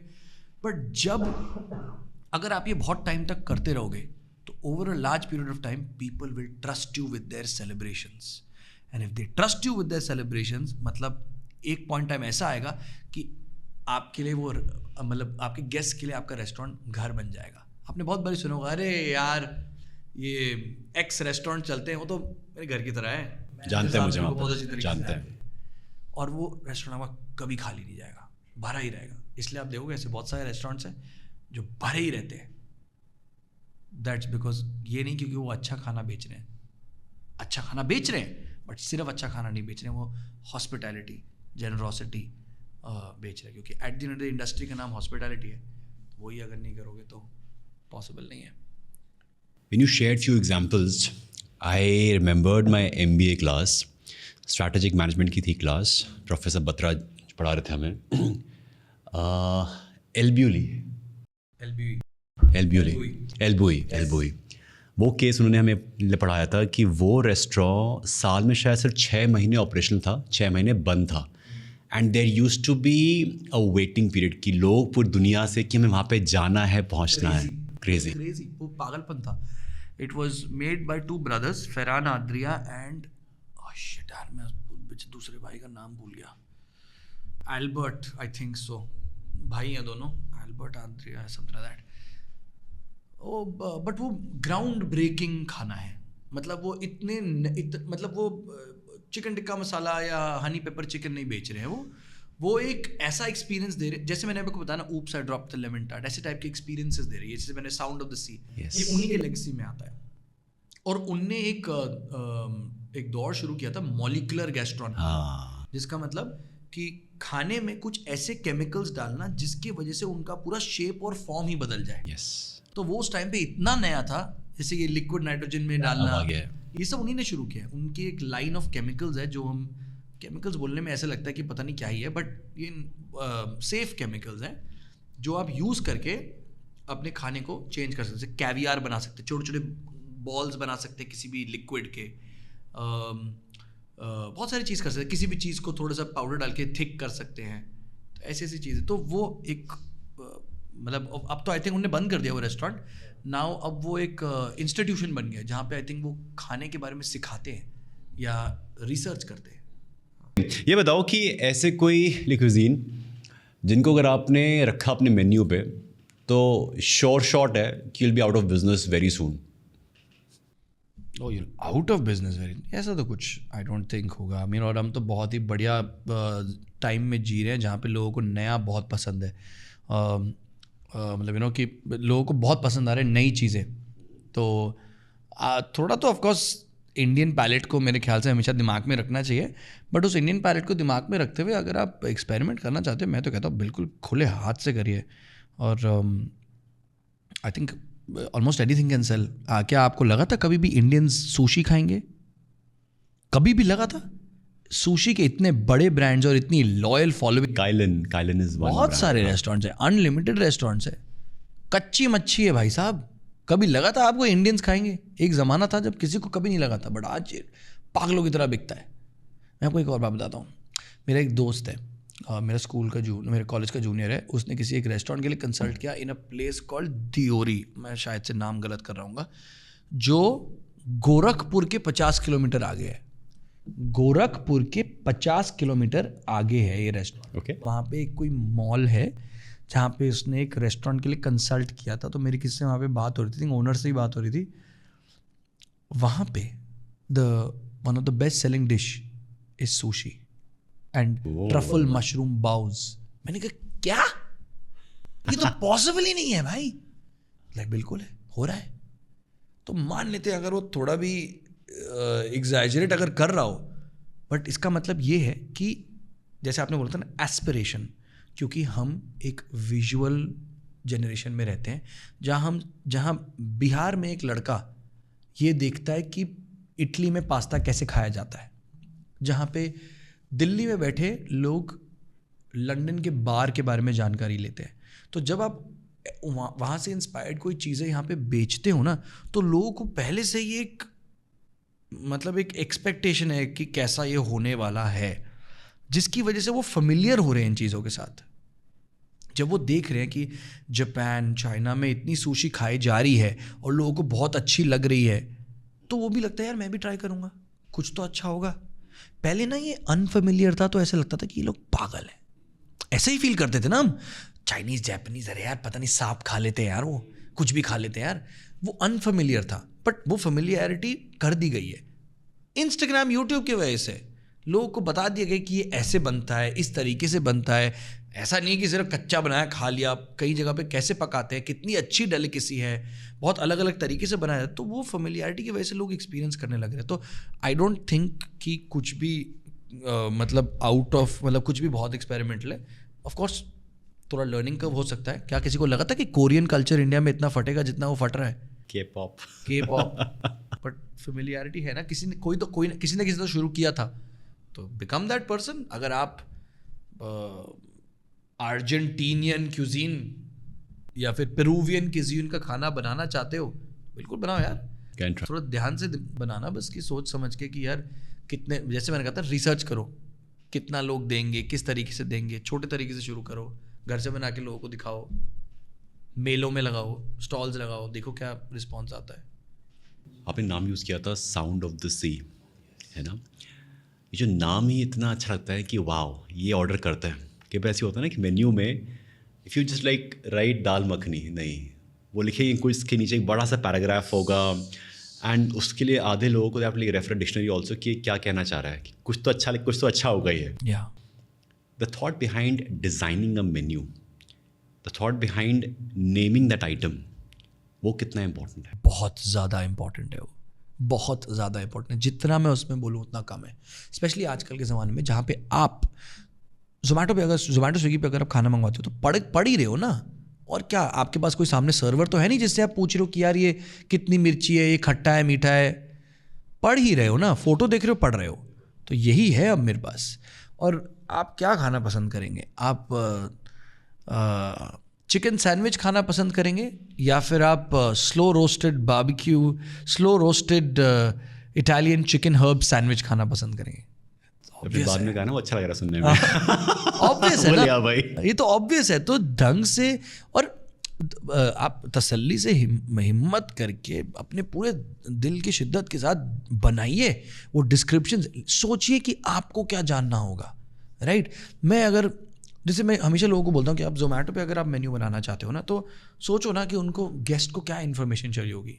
जैसे फॉर एग्जांपल आप आजकल तो सब कुछ कर सकते हो, कैसे भी तरीके से एडिट वेडिट कर सकते हो, तो कुछ भी एड ऑन्स वैड ऑन्स डाल सकते हो। मान लो कि आप खिचड़ी बेच रहे हो, एक इंसान बेच रहा है खिचड़ी, ठीक है ना, एक इंसान बेच रहा है फ्राइड चिली गार्लिक खिचड़ी। उसके नीचे डिस्क्रिप्शन लिखा है कि we boil the vegetables and dal together, slowly cooked with a tempering of ghee and topped with ऐसे मथानिया चिली पाउडर, मुंह में पानी आता है कि यार हाँ इसे तो ले अच्छा लग रहा है। Mathania chilli powder and served with crispy golden garlic and lemon by side. Please squeeze the lemon on top before you enjoy every bite. It is food orgasm. Right? तो ऐसे मतलब, और क्योंकि मेरे को, और मैं उन गेस्ट को वो इन्फॉर्मेशन देना चाहता हूँ। जैसे अब एड ऑन्स में क्या होना चाहिए, अब एक तो एड ऑन हमने कुछ नहीं डाला, अदरवाइज डालो ना एड ऑन में चूरमुरा पापड़ डालो, मट्ठी रखो, क्योंकि लोग खाते ना, कुछ क्रिस्पी चाहिए उसके साथ, एक एक्स्ट्रा स्पून ऑफ घी मंगवा लो, साथ में दही मंगवा लो, मसाला रायता मंगवा लो, कोई अलग टाइप का रायता बनाओ, मस्टर्ड रायता, राइट, एड ऑन्स में डालो ये चीज़ें, साथ में कुछ अच्छा लिखो उसमें, दैट डिस्क्रिप्शन में, that if you want the best khichdi experience, this is for you, ताकि मुझे भी सजेस्टिव सेलिंग है ना ये, कि मुझे ही अच्छा मुझे बेस्ट खिचड़ी खानी है, हाँ मुझे खानी है बेस्ट खिचड़ी है, शेफ स्पेशल जो होता है, हाँ राइट, मुझे खानी है बेस्ट खिचड़ी, तो वो बहुत इंपॉर्टेंट है, ठीक है ना। मैंने जब अपना पहली बार रेस्टोरेंट शुरू किया था ना, तो मैंने इतने इनोवेटिव नाम डाले थे, मेरे को अभी तक याद है, मेरे को बहुत सही लगता है, और वो बहुत बड़े सेल बन गए थे। आज तक मैंने अब वो चेंज कर दिया है, वो जो नाम मैंने पहले मेन्यू में डाले थे, धीरे धीरे धीरे धीरे आके मैंने काफ़ी नाम चेंज कर दिए हैं। बट मुझे अभी तक याद है, जो चीज़ फ्राइज हम बेचते थे उसका नाम था फ्राइज बिफोर गाइज, ठीक है ना। आज तक लोग आके बोलते can I have one fries before guys. मैंने कहा यार आप बहुत टाइम से आ रहे हो, क्योंकि ये पहले मेन्यू बोलता कौन है, बंदा या बंदी बोलती है। एक आप फ्रेंड्स वो जो एपिसोड सीरीज है, तो उसमें वो चैंडलर उसमें वो अजीब अजीब नाम बोल रहे थे, वो ऐसे शॉर्ट फॉर्म्स बना रहे होते चीज़ों के, कहते कि अगर हर चीज़ का ही शॉर्ट फॉर्म बना दे तो क्या क्या हो सकता है। तो उसने फ्राइड चिकन का बोला फ्रिकिन, ऐसे फनी मोमेंट है बहुत। मेरे रेस्टोरेंट में फ्राइड चिकन का नाम अभी तक फ्रिकिन है, FRICKEN'। बहुत ज़्यादा लोगों को उसके बारे में जानकारी नहीं है, बट जिनको है वो रिलेट करके नॉस्टैल्जिया हिट। तो ये चीज़ें बहुत इंपॉर्टेंट है। आप अपना मेन्यू जिस तरीके से लिखते हो ये बहुत ज़्यादा इंपॉर्टेंट है। एफर्ट डालो उसमें यार, थोड़ा सा अपना जान डालो, थोड़ा सा सोचो कि लोगों को क्या जानना होगा। स्पाइस लेवल्स जानने होंगे, एड ऑन्स जानने होंगे, कैलोरीज जाननी होंगी, नेचर टेक्सचर जानना होगा। उसी हिसाब से फोटो उतनी ही इंपॉर्टेंट है। आपने घिसी पिटी फोटो मत डालना, मैं नहीं खरीदने वाला हूँ, ठीक है ना। तसल्ली से एक अच्छा फोटोशूट करवाओ, उसमें देखो कि जैसे अगर बर्गर है, और अगर आपने बर्गर की ऐसी फोटो डाल दी, क्या पता चल रहा है मुझे इसमें क्या है, ठीक है ना। तो जैसे मेरे रेस्टोरेंट में जो बर्गर की फोटोज है वो सारी लिड ऑफ है, मतलब उस पर हम बहुत छोटी चीज़ है ये दिवस, पर ये बहुत इंपॉर्टेंट है बिल्कुल, क्योंकि जो लिड मतलब बर्गर का टॉप निकाल, लिड क्या जब हम बर्गर का टॉप निकाल के अगर उसको साइड रखते हैं तो मुझे एग्जैक्टली दिख रहा है कि कौन सी चीज़ कितनी मात्रा में है इसमें। आपने बोल दिया मस्टर्ड मेयो, या बहुत सारे लोगों को ये प्रॉब्लम है टमेटोज। अब जैसे हम बहुत छोटी चीज़ें अगेन ये, हम अपने रेस्टोरेंट में जो टमेटोज यूज़ करते हैं बर्गर्स में, उसको हम पहले गर्म पानी में डालते हैं, फिर उनको स्किन निकालते हैं, फिर उनको हम पील करते हैं, मतलब स्किन निकालना पीलिंग होगा, पील करते हैं, काटते हैं, फिर उनको उनके सीड्स निकालते हैं, तो वो सिर्फ एक टमेटो पेटल बन जाता है, विदाउट सीड्स, विदाउट स्किन। तो वो सेम एक्सपीरियंस नहीं देता जो एक नॉर्मल टमेटो का स्लाइस देता है। तो ये मैं दिखाना चाहता हूँ लोगों को कि और तो यही मैं डिस्क्रिप्शन में भी लिखता हूँ कि we use tomato petals, they are not like the typical tomato, it's something different, कुछ डिफरेंट आपको इन्फॉर्मेशन वर्ड ही इतना नया है कि लाइक टोमेटो लाइक पेटल्स, हमने अच्छा ऐसी क्या चीज़ है ये, है ना। तो जो लोग टमाटर के अगेंस्ट एंटी हैं एकदम, एटलीस्ट उनके लिए भी लगता है कि अच्छा है, पेटल समथिंग कुछ अच्छा होगा, ट्राई करते हैं। हाँ, सो बहुत मायने रखता है ये। सो ये हमने बात करी to create an experience of food orgasm की, या नाम में ही मतलब मज़ा आ जाए कि क्या है ये। If you go to any road side thela, वहाँ पे जो चीज़ आपको चाहिए वही लिखा होता है कि अगर आपको फ्राइड चिकन चाहिए तो फ्राइड चिकन ही लिखा होगा, फेक नहीं लिखा होगा। नहीं लिखा होगा, बट वो कर सकते हैं ना। उनको मेरे ख्याल से शायद से ये इन्फॉर्मेशन नहीं है, या फिर उनको ये नॉलेज नहीं है कि ये उनकी सेल बढ़ा सकता है। अगर आप ढंग से लिखोगे, जैसे कई बारी कितनी बारी हम आप अगर एक ट्रेडिशनल नॉर्थ इंडियन रेस्टोरेंट में जाओ, चाहे कितना भी छोटा हो, ढाबे पे चले जाओ, ढाबे पे पनीर की कितनी डिशेस होती हैं, कम से कम 8, 10, 12। आपने लिख दिया पनीर दिल खुश है, ये कोई डिश मैंने कहीं ना कहीं तो देखी है देखिए, मुझे क्या पता क्या है इसमें भाई दिल खुश हो जाता है। पता नहीं क्या है। अब इसमें मान लो आपने केसर डाला है, मेरे को तो केसर पसंद ही नहीं, मैंने तो मंगवा दिया दिल खुश, तो मेरे एक्सपीरियंस में प्रॉब्लम आई ना। मैंने आपने सुना दिल खुश, मेरे को दिल खुश नाम अच्छा लगा, मैंने मंगवा दिया, पता चला केसर वाली ग्रेवी है, केसर मुझे पसंद नहीं, मैंने बोल रहा हूँ यार ये क्या खिला दिया है तूने, बताया क्यों नहीं पहले। तो ये सब चीज़ें हम कर सकते हैं, ये बस लोगों को पता होना चाहिए कि अगर आप चाय क्यों ना बेच रहे हो सड़क के पटरी पे, आपके पास इतना सा क्यों ना एक गत्ते के कागज पे चाय कॉफी लिखा हो, एक शब्द भी अगर लगा दोगे उसके सामने बहुत फर्क पड़ेगा। गुड़ वाली चाय, शक्कर वाली चाय, शहद वाली चाय, चाय और शहद वाली चाय में दुनिया जहान का अंतर है। शहद वाली चाय मेरा भाई पिला दे, मुझे शहद वाली चाय पीनी है। थोड़ा टाइम आई थी ना पहले तंदूरी चाय, तो ये सब चीज़ों से फ़र्क पड़ता है। डिफरेंशिएटर्स बिल्कुल, कुछ छोटे डिफरेंशिएटर्स है, कुछ बड़े। आपने मुझसे पूछा मेन्यू में लिखने से फ़र्क पड़ता है, बिल्कुल फ़र्क पड़ता है 100%। जितना अच्छा लिखोगे उतना मतलब मन करेगा लोगों की खरीदते यार ये तो। पर ऐसा भी होगा ना कि सपोज़ जो रोड साइड है, जहाँ की ऑडियंस शायद वो Tier 3 से आ रही है फॉर एग्जांपल, उनको शायद समझ ही ना आए कि क्या है ये, तो उनके लिए वो फेमिलियरिटी विद द डिश वो भी होना ज़रूरी है। बिल्कुल बिल्कुल होनी है, ऑफ कोर्स होनी है। तो आप उनके ज़रूरी थोड़ी कि डिस्क्रिप्शन अगर है तो वो कॉम्प्लिकेटेड ही होना चाहिए। आसान सिंपल डिस्क्रिप्शन भी तो हो सकता है ना। मतलब अगर आप जैसे मीन मोइली करके एक केरला में डिश है, ठीक है ना, फिश करी है जो कोकोनट की ग्रेवी में बनता है, उनके लिए उनको पता है क्या है। मैं अगर एज ए नॉर्थ इंडियन वहाँ जा रहा हूँ तो मुझे नहीं पता ना क्या है, तो आप सिंपल शब्दों में भी तो लिख सकते हो ना, कि हिंदी में लिखो यार भैया, अपनी उनकी जो भाषा है उनमें भी लिखो ना कि मतलब नारियल के दूध में बनी हुई मच्छी, हल्दी और मिर्च का छौंका, कड़ी पत्ता और सरसों के दाने से बना हुआ, कोई ऐसे लिख सकते हो ना। बिल्कुल बिल्कुल। मैं चेन्नई में था for a session and lunch के टाइम पे पलासायम होता है कुछ नहीं, पायसम सॉरी, हाँ पायसम होता है। तो आई हैड नो क्लू कि क्या होता है, but when I read like कि हाँ दिस लुक्स नाइस, कि इसको हम लोग ऑर्डर कर सकते हैं। हाँ एग्जैक्टली। तो वो तो उससे क्या फ़र्क पड़ता है। आप मैं तभी बोला, आप रेल की पटरी पे चाय बेच रहे हो या फिर आप एक 5 स्टार होटल में chicken tikka masala with whatever बेच रहे हो, थोड़ा सा अब थोड़े ये भी मार्केटिंग ही है ना यार। बिल्कुल, सेल्स है, थोड़ा तो कोशिश करो, थोड़ी हिम्मत डालो। इंडिया में ना बहुत लेजी लोग हैं, पता है मेरे को ना, बहुत ऐसे गुस्सा आता है। और मैं कोई प्रिविलेज्ड आउटलुक से नहीं बोल रहा हूँ, ठीक है ना, कि मेरे बाप के पास बहुत पैसा है, मतलब मेरे पापा के पास अच्छा खासा पैसा है, मैं एक प्रिविलेज फैमिली से हूँ, लेकिन मैंने अपनी दुनिया भी खुद से बनाई है, मैंने मेहनत करी है, मैंने नालियों में हाथ डाल के भी चीज़ें साफ़ करी हैं, मैंने प्लेटें भी सर्व करी, प्लेटें भी साफ़ करी हैं, डिलीवरी भी करी है, सब करी है। तो मुझे मेहनत करनी आती है, और मुझे पता है कि जब आप मेहनत स्ट्रेटेजिकली करते हो, ओवर एंड ओवर करते रहते हो, तो रिजल्ट्स अच्छे होते हैं।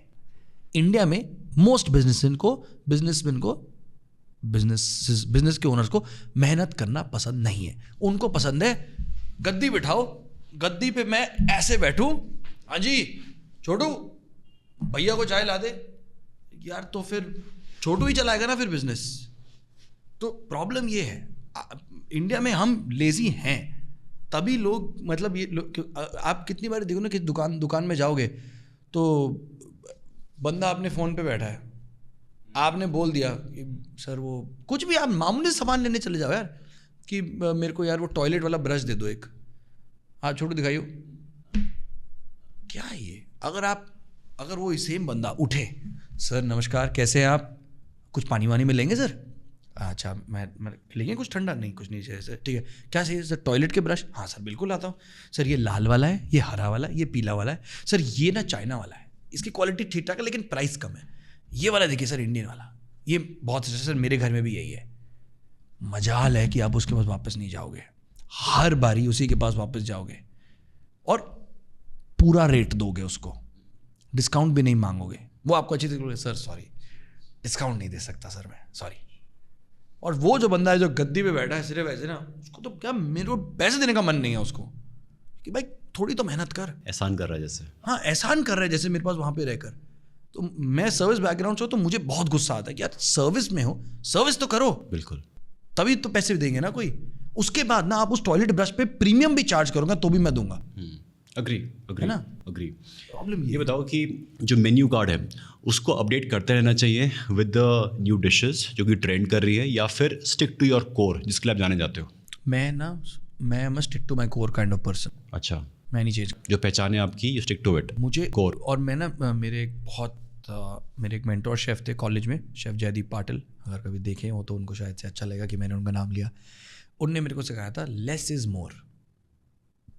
आप कम चीज़ों पे बनाइए बट बहुत बढ़िया बनाइए। मैं उसी चीज़ पे फोकस, मेरी आइडियोलॉजी वो है। अलग अलग टाइप की आइडियोलॉजीज होती है। कई रेस्टोरेंट पे जाते हो देख तो 150 आइटम का मेन्यू भी होता है, वो भी बहुत अच्छे चलते हैं, कोई बुराई नहीं है उनमें। वैरायटी इंडियंस को बहुत पसंद है। But to start with it's a good idea to start with the one core thing. Less is more. एक चीज पकड़ो, उसको धो डालो। अगर आप बर्गर बनाने वाले हो, भाई ऐसे बर्गर बनाओ जैसे किसी ने नहीं बनाए पहले, ठीक है ना? उनमें डिफ्रेंसिएशन करो। और but of course every now and then to maybe market करने को, ये अच्छी चीज़ है। अगर आप कर सकते हो अच्छी बात है। मैं ऑनेस्टली बताता हूँ, मैं ये क्यों नहीं करता हूँ, क्योंकि मैं काफ़ी चीज़ें चलाता हूँ, नॉट सिर्फ रेस्टोरेंट्स में, और भी बिजनेसेस चलाता हूँ। तो मेरे लिए कुछ चेंज करने का मेरे को ऐसा लगता है कि चांसेस ऑफ कंप्लेंट है ना, कुछ नया कर रहे हैं, यू नो, मतलब why break what is, why change what is working. But of course ये भी है कि अगर चेंज नहीं करोगे तो क्या पता, अगर मैं चेंज करूँ तो शायद से और अच्छा रिजल्ट मिल जाए। मेरे को स्टेबल सिस्टम्स बहुत पसंद है, तो मैं कुछ चीज़ें बनाता हूँ, उनको ट्राई एंड टेस्ट करता हूँ। एक मेन्यू बनाता हूँ, 20 आइटम का मेन्यू है, प्लस जो नहीं चल रहा है उसको निकालो, जल्दी जल्दी निकालो, जो चल रहा है उसी की जैसे और ऐड करो। बन गया, स्टेबल करो, लॉक करो, स्टे देयर। अब 6 महीने में एक बार कोई एक नई डिश तो हम निकाल ही देते हैं, वो तो मज़ा, कब वो तो क्रिएटिविटी फ्लो तो करनी चाहिए। ट्रू। अगर हम ऑब्जर्व करें, इन देहरादून एक बन टिक्की वाला है, he is known for it and is good at it. ऐसे ही सपोज यहाँ पे एक मोमो वाली आंटी हैं, उनका है फिक्स। तो कल की डेट में सपोज शी एक्सपैंड्स या एड्स वन मोर थिंग, तो उनकी जो कोर आइडेंटिटी है वो मोमोज की ही रहेगी, बट जो नई चीज़ है वो भी लोग ट्राई कर सकते हैं, because they have lot of like trust. मेरे जो फैमिली का रेस्टोरेंट है निज़ाम्स काठी कबाब, ठीक है ना, वो काठी रोल्स बेचते हैं हम, ठीक है ना। काठी कबाब ही बेचते हो? हाँ, या मैं बता रहा हूँ ना, काठी रोल्स बेचते हैं हम, करीज बेचते हैं हम, बिरयानीज बेचते हैं हम, कबाब्स बेचते हैं हम। लेकिन मेरे को एक कुछ टाइम पहले रियलाइजेशन हुआ, कुछ 5 जब मैं कॉलेज से वापस आया तभी रियलाइज़ हुआ था मेरे को, मोस्ट लोगों को ये पता भी नहीं है कि हम करीज और बिरयानी बेचते हैं, क्योंकि हम जाने जाते हैं काठी रोल्स के लिए। और अगर मैं अपनी मैथ निकालूं तो हमारी 80% ऑफ सेल्स एक ही कैटेगरी ऑफ फूड से आती है। तो एक आप बताइए खुद ही, अगर आप बिजनेस करते नहीं करते, कोई भी बंदा बोल नहीं सके कि यार एक काम कर, ये बाकी 20% आइटम बंद कर दे। मतलब कर सकते हो, मैं उस टाइप का इंसान हूँ, मेरे पापा को पसंद नहीं आए ठीक है ना, लेकिन मैं उस टाइप का इंसान हूँ। मैं चाहूँगा, तो हमने कोविड में यही किया था।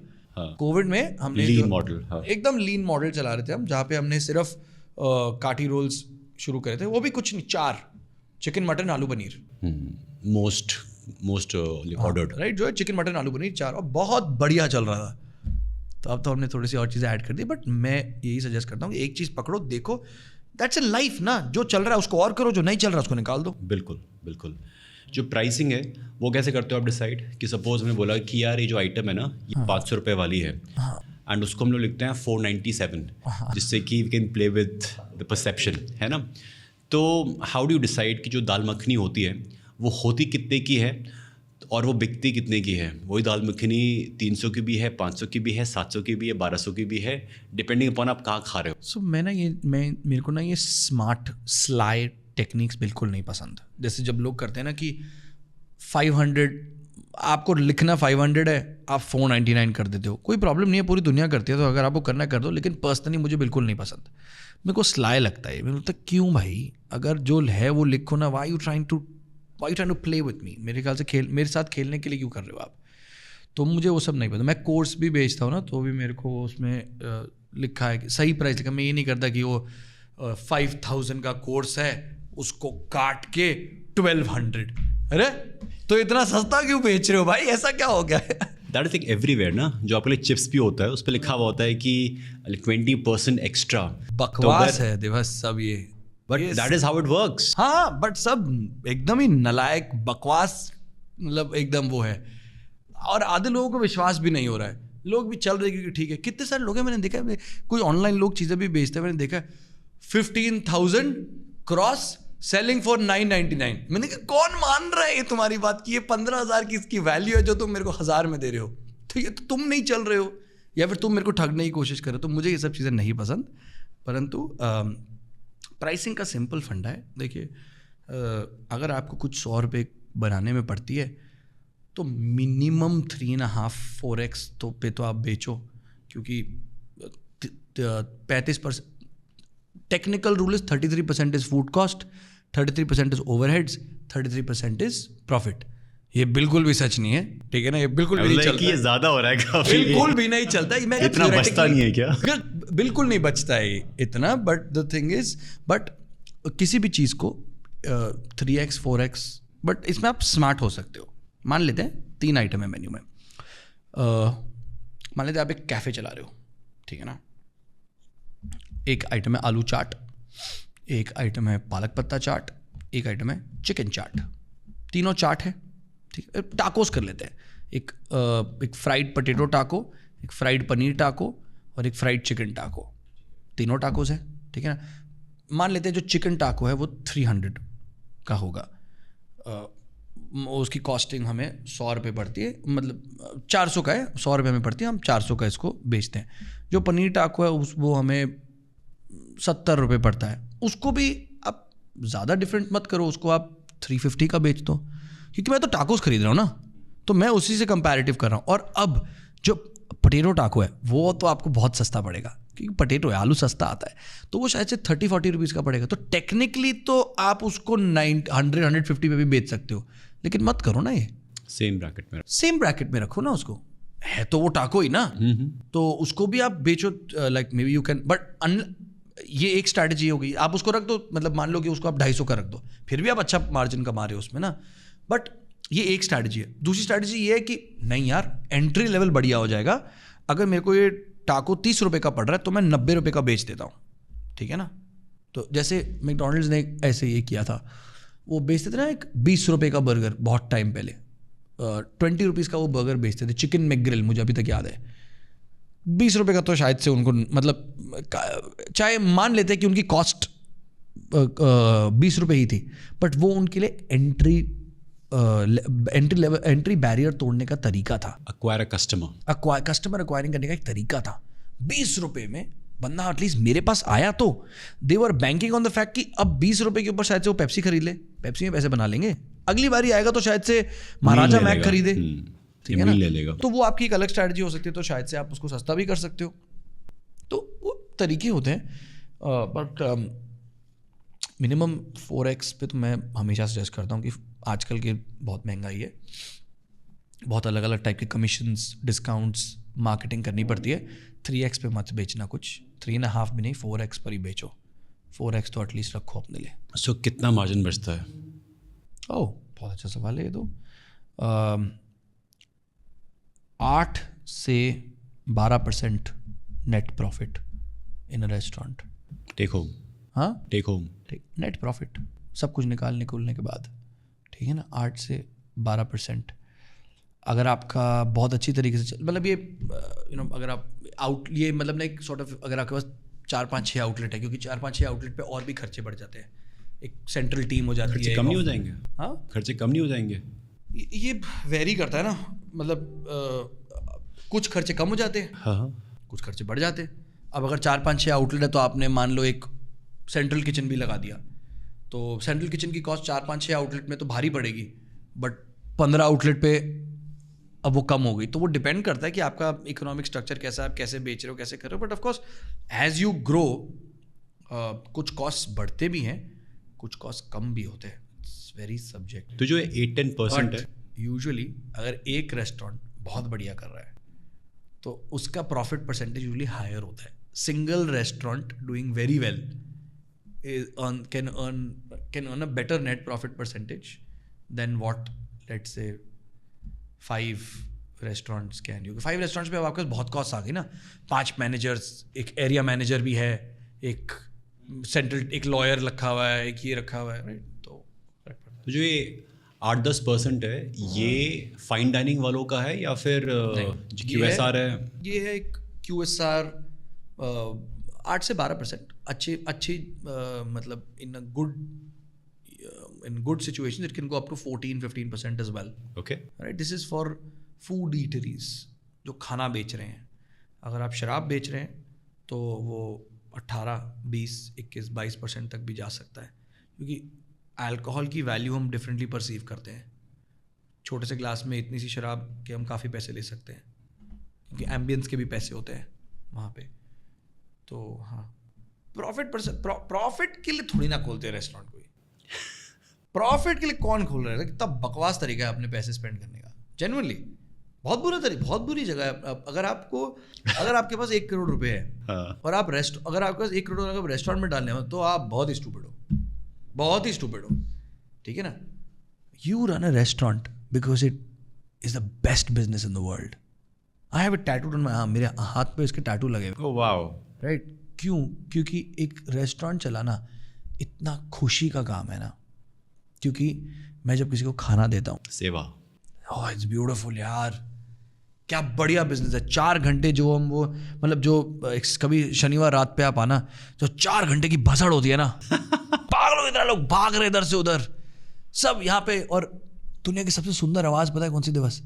अगर आप एक रेस्टोरेंट में आओगे ना, तो वो जो लोग बात कर रहे हैं ना, चिटर चैटर की जो आवाज़ होती है ना, इतनी सुंदर होती है ना। आप रेस्टोरेंट में देखोगे, बोला यार क्या बिजनेस है यार ये, क्योंकि लोगों से कनेक्शंस इतने बनते हैं। फ्रंट फेसिंग बिजनेस है, अट्रैक्टिव बिजनेस, सेक्सी बिजनेस है ना। हर बंदे को खोलना है रेस्टोरेंट। हाँ यार मेरे रेस्टोरेंट, तेरे को मैं खिलाता हूँ, अरे मेरे दोस्त का रेस्टोरेंट मैं लेके चलता हूँ, खुशी का बिजनेस। दैट फीलिंग, या वो आई थिंक निखिल कामत या किसी ने तो बोला था ना कि जितना क्रिएटिव बिजनेस होता है ना, उतने कम पैसे बनते हैं। निखिल नहीं गाता। हाँ, उतने कम पैसे बनते हैं। जितना बोरिंग बिजनेस है उतने ज़्यादा पैसे बनते हैं। तो मज़े करने का कुछ तो कॉस्ट होगा। इतना रेस्टोरेंट लोग फेमस हो जाते हैं ना कि अपनी लोकल कम्युनिटीज़ में, अरे वो उनका रेस्टोरेंट है, कुमार साहब का रेस्टोरेंट है, जानता हूँ मैं उनको। हाँ, कोई कभी बोलता है अरे वो कुमार साहब की टैंकी की दुकान है, आओ कभी लेके चलो। कोई नहीं बोलता यार ये कुमार साहब की सैनिटरी वेयर की दुकान है, कोई नहीं बोलता। कुमार साहब का रेस्टोरेंट है, आओ तुम्हें मिलाता हूँ मैं कुमार साहब से। That is the thing. तो it's a very good business, इसलिए लोगों को इसमें बहुत इंटरेस्ट होता है, क्योंकि मज़े बहुत आते हैं, क्रिएटिव फ्रीडम बहुत है, लोगों से बातचीत बहुत है, खुशी बहुत होती है, लेकिन पैसे बहुत कम बनते हैं। आपको नहीं लगता है कि जो साउथ इंडियन फूड है उसमें जो मार्जिन्स हैं काफ़ी ज़्यादा होते हैं? बेटर है ना, चावल है ना, सब कुछ चावल और दाल ही है। हाँ, और आपको ज़्यादा इतना ग्लैम शैम भी नहीं चाहिए, आपको बिल्कुल एक पीसफुल फील देनी है। बढ़िया नहीं है ये क्योंकि पता क्या है, क्योंकि वो साउथ में ना वो बहुत फंक्शनल है, बहुत सिंपल है। उनकी आइडियोलॉजी है कि यार खाना तो खाना है ना, बस खाना ही है, बस वो फंक्शनल है। यहाँ पे मॉलिक्यूल्स एंड मतलब सब कुछ ऐड करना है। टुवर्ड्स द नॉर्थ मेरे को ये भी पसंद है, नॉट टुवर्ड्स द नॉर्थ हम एक्सपीरियंस और कलर्स और वाइब्स और एम्बियंस में ज़्यादा विश्वास रखते हैं। साउथ में इतना नहीं करते। साउथ में लोग थोड़े से सिंपल हैं। तो बट इडली सांभर डोसा बनाने की कॉस्ट कम है, लेकिन वो बिकता भी कंपैरेटिवली सस्ता है, ठीक है ना। आप इडली सांभर बेचोगे 400 का, खरीदोगे 400 का। मैंने किया है वैसे ये। और मतलब मेरे पास, मैं एक रेस्टोरेंट के साथ कंसल्ट करता था, इडली नामा करके। हमने 350 400 रुपये का हम इडली सांभर बेचते थे, but it was a top level idli sambar, like मतलब made with the best ingredients, एकदम बहुत बढ़िया पैकेजिंग, घी के साथ, तो बहुत बढ़िया था। तो बट या अच्छी वो है, बहुत बढ़िया क्यूजीन लगती है मेरे को साउथ इंडियन। हेल्दी है, ग्लूटेन फ्री है, वेजिटेरियन मतलब एक्चुअली साउथ में और नॉन वेजिटेरियन खाते हैं नॉर्थ से ज़्यादा, बट उनके पास वेजिटेरियन डिशेस बहुत अच्छे अच्छे हैं। काफ़ी लोग ऐसा भी सोचते हैं कि जो फ्रेंचाइजी है वी कैन टेक दैट, या फिर अपना शुरू करना चाहिए। अपना शुरू करो यार, फ्रेंचाइज में मत पड़ो। Why do you say that कि अपना शुरू करना चाहिए, फ्रेंचाइजी में नहीं पढ़ना चाहिए? मेरा पर्सनल आउटलुक है, और शायद से मेरे बहुत दोस्त लोग जो फ्रेंचाइजेस बेच रहे हो मेरे से बहुत खफा हो जाएंगे इस बात पे, बट मेहनत कट टू कट चलाने में सेम ही लगती है ना। मतलब आपको एक ब्रांड वैल्यू मिल जाती है, यस, आपको काफ़ी सपोर्ट मिल जाता है, यस, बट आई थिंक ये मेरा पर्सनल आउटलुक है। ये मेरा पर्सनल आउटलुक है कि क्योंकि मुझे कुछ ऐसा चलाना है जो मेरा है, जिसमें, क्योंकि जैसे मैंने आपको बताना है कि ये इस बिज़नेस में ज़्यादा पैसे नहीं बनते हैं, तो क्या इंसेंटिव है इस बिज़नेस को चलाने का? फेम, खुशी, क्रिएटिविटी। तो अगर वो भी आप मेरे से छीन लोगे तो मैं, अगर मेरे पास 25 लाख पड़े हैं तो मेरे को क्या ही रिटर्न दे दोगे आप? रेस्टोरेंट्स में इतना कोई एक्सप्लोसिव रिटर्न तो मिलता नहीं है। काफ़ी लोग मेरे को बहुत गुस्सा करने वाले हैं ये चीज़ें बोलेंगे, बट ये सच है, तो जो सच है तो वो सच है। You spoke the truth. हाँ, तो इसलिए अपना, मतलब अपना खुद का बना लो। थोड़ा टाइम लगेगा, मुश्किल होगा ऑफ कोर्स। मान लो कि आप कोई NFC की फ्रेंचाइजी ले रहे हो, ठीक है ना, ऑफ कोर्स उनका बहुत सपोर्ट मिल जाएगा, रेसिपी सब मिल जाएगा, उनकी ब्रांड वैल्यू है, उनका मतलब बहुत सारी चीज़ें, उनका पूरा इंफ्रास्ट्रक्चर मिल जाएगा आपको। तो अगर आप सिर्फ एक इन्वेस्टर टाइप हो जिसके पास बस पैसे पड़े हैं और उसको बस डालने हैं कहीं, तो कर लो, बट मैं उस टाइप का इंसान हूँ नहीं। तो मैं उन लोग, और मोस्टली यहाँ पे जो लोग देख रहे हैं वो ये हैं जो एक फ्रेंचाइजी लेंगे किसी एक ब्रांड का, तो मैं आपको रेकमेंड करूँगा अपना खुद का बना लो। 2 साल ज़्यादा फालतू लग जाएंगे आपके, बट थोड़ी, जैसे अभी इतनी सारी कॉन्वर्सेशन हमने कर ली है, ये सब चीज़ें अगर आप डाल लोगे, कोर्स भी ले लोगे, थोड़ी रिसर्च अपनी खुद की कर लोगे, तो आपका खुद का ही ब्रांड बन जाएगा। ट्रू। लोग कहते हैं कि, और लोग ना, सॉरी बट लोग मोस्टली फ्रेंचाइजी ना ठगने के लिए बेचते हैं, बहुत सारे लोग। लाइक ऐसे बस 2 आउटलेट होते, नहीं बोलते फ्रेंचाइज बेचेंगे हम। कोई प्रॉब्लम नहीं है, बिल्कुल बेचिए, ठीक है ना, but I just feel like कि बहुत सारे इंडिया में ऐसे ब्रांड्स हैं जिन लोगों का बिजनेस रेस्टोरेंट्स बनाना नहीं है बट फ्रेंचाइज बांटना है। That's a core business. हाँ, उनका कोर बिजनेस है कि छाट के लोगों को लाते रहो जो हमें वो प्रीमियम देते रहेंगे। एक को प्रीमियम देनी पड़ती है ना फ्रेंचाइज खोलने में, तो वो चंक हमारा बनते रहेगा और बाकी 50-60% बंद भी होते रहेंगे। अब by the virtue of probability कोई तो चल ही जाएंगे, बट मेरे को इतने मैसेज आते हैं ना लोगों के, सर मेरे पास एक्स ब्रांड का फ्रेंचाइज है, कोई सपोर्ट नहीं मिल रहा, एकदम तब मैं ख़राब, मेरा पैसे डुबा दिए। कितने वीडियोज़ हैं इंस्टाग्राम पे, देखते नहीं है, सच ही है सारे, क्योंकि मुझे पता है नहीं देते लोग सपोर्ट। कहीं हैं लोग देते हैं, मेरे ऐसे हैं, बट मोस्टली नहीं देते हैं। तो आई एम सॉरी, मैं उनके लिए नहीं बोल सकता। I don't want to sell someone else's good और बैड थिंग्स। मैं बस जनरली कह रहा हूँ जो मेरा एक्सपीरियंस है। मे बी दे फील कि 50-60% जो रेस्टोरेंट्स हैं वो बंद हो जाते हैं पहले साल में ही, इसलिए टू प्ले सेफ ज़्यादा 80%, 90% बंद हो जाता है in the first year itself, इसलिए they prefer to go with the franchisee. चलो एटलीस्ट सेफ है कि चल जाएगा, जो इनिशियल फुटफॉल है वो मिल जाएगा, than to invest in the branding and the marketing part of it. But वही जैसे मैंने आपको बोला ना, आप एक रेस्टोरेंट में अच्छे पैसे 8-10-12% नेट प्रॉफिट बनता है, ठीक है ना। कुछ और बिजनेस खोल लो भाई। अगर आपको रेस्टोरेंट ही खोलना है मुझे, राइट, तो इसका मतलब आपको कुछ तो चुल है, या तो आपको क्रिएटिविटी की चुल है, या तो आपको फेम की चुल है, या फिर आपको कोई ऐसे लोगों को खिलाने की चुल है। तो अगर वो चुल है तो खुद का बनाओ यार, इतना स्ट्रेस मत लो। इसका ये मतलब नहीं है कि कोई भी अच्छा फ्रेंचाइज नहीं बेच रहा, आई एम श्योर बेच रहे होंगे, बट मैं पर्सनली आई वुड सजेस्ट खुद का बनाओ, क्रिएटिविटी दिखाओ, उसमें थोड़ी ज़्यादा खुशी होगी। कभी F&B इंडस्ट्री कुछ फैक्ट्स हैं मेरे पास, कहते हैं कि जो ऑनलाइन फूड डिलीवरी मार्केट है वो 93,000 करोड़ की थी 2023 में, और 20% ग्रो कर रही है year on year, which constitutes that 25 to 30% of the revenue of a restaurant. So do you recommend कि अगर शुरुआत करनी है तो गो विद द क्लाउड किचन, जो हम पहले भी कहा था? Yes, undoubtedly. मतलब अगर आपके पास बिल्कुल एक्सपीरियंस नहीं है ना, देखो क्लाउड किचन में का फेलियर रेट ज़्यादा है। Why do you say that? आपकी जो सेटअप कॉस्ट है वो कितनी कम है? स्टार्ट करना कितना आसान है? वही तो मैं कह रहा हूँ ना, प्रूफ ऑफ कॉन्सेप्ट के लिए मैं क्लाउड किचन के बारे में चीज़ बताता हूँ, ठीक है ना। देखो सिंपल, क्लाउड किचन में तभी पैसे बनेंगे जब आपके पास कम से कम 5, 6, 8, 10 आउटलेट होंगे। खत्म कहानी। देयर इज, या तो आप टॉप टियर सेगमेंट में खेलो, इसका मतलब नहीं, हाँ मतलब देखो किसी भी ऑनलाइन बिजनेस में जो कुछ सामान कहीं पे डिलीवर हो रहा है उसमें तभी पैसे बनेंगे जब बास्केट साइज 450 रुपये से ऊपर होगा। बिकॉज 3 to 5 किलोमीटर का रेडियस होता है, इसको डिलीवर करने में 70 से 80 रुपये लगते हैं, ठीक है ना। वो अगर आपके 450 रुपये में आएगा तो आपका 100 रुपये का, तो 100 रुपये का अगर खाना है तो कितनी ओवरहेड्स है, कॉस्ट है, नहीं बैठता है, ठीक है ना। 400, 450 रुपये से आपका बास्केट साइज ऊपर होगा तो एक प्रॉफिटेबल वैल्यू बनती है। आई थिंक जोमेटो का मेरे को ये ढंग तरीके से ज़बानी याद नहीं है, बट उनका AOV पूरे प्लेटफॉर्म पे मिला के कुछ 450-500 ही है। तो इसका मतलब मोस्ट प्लेयर्स वो 450 जस्ट अबाउट कर रहे हैं, ब्रेक इवन चल रहा है जस्ट अबाउट। और सब क्लाउड किचन वालों की यही प्रॉब्लम है, यही बोलते हैं ना, पैसे नहीं बनते, राइट। तो अब दूसरा तरीका, profitable cloud kitchen with 1 outlet बनाने का एक ही तरीका है, आपका AOV होना चाहिए 800, 900, 1000, 1200।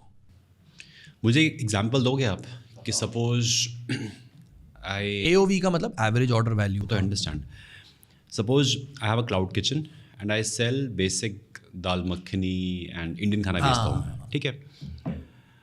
एक ऑर्डर हुआ 1000 रुपये का, हाँ जिसमें दाल मखनी, रोटी और सब मिला के था। बिल्कुल 1000 रुपये कस्टमर ने पे करे जोमेटो के जरिए। बहुत बढ़िया कुछ सवाल आने, आपको कितने मिले? ठीक है, तो मान लो किसी ने आपको 1000 रुपये का ऑर्डर दिया, ठीक है ना। अब इसमें 2 चीज़ें हैं, ठीक है ना। अगर आप एक क्लाउड किचन को एक एक्चुअल किचन से चला रहे हो, तो वो बात अलग है। कई लोग घर से भी चलाते हैं, घर से क्लाउड किचन चलाना अलाउड नहीं है, लीगली अलाउड नहीं है। आप तो इंडिया में हो।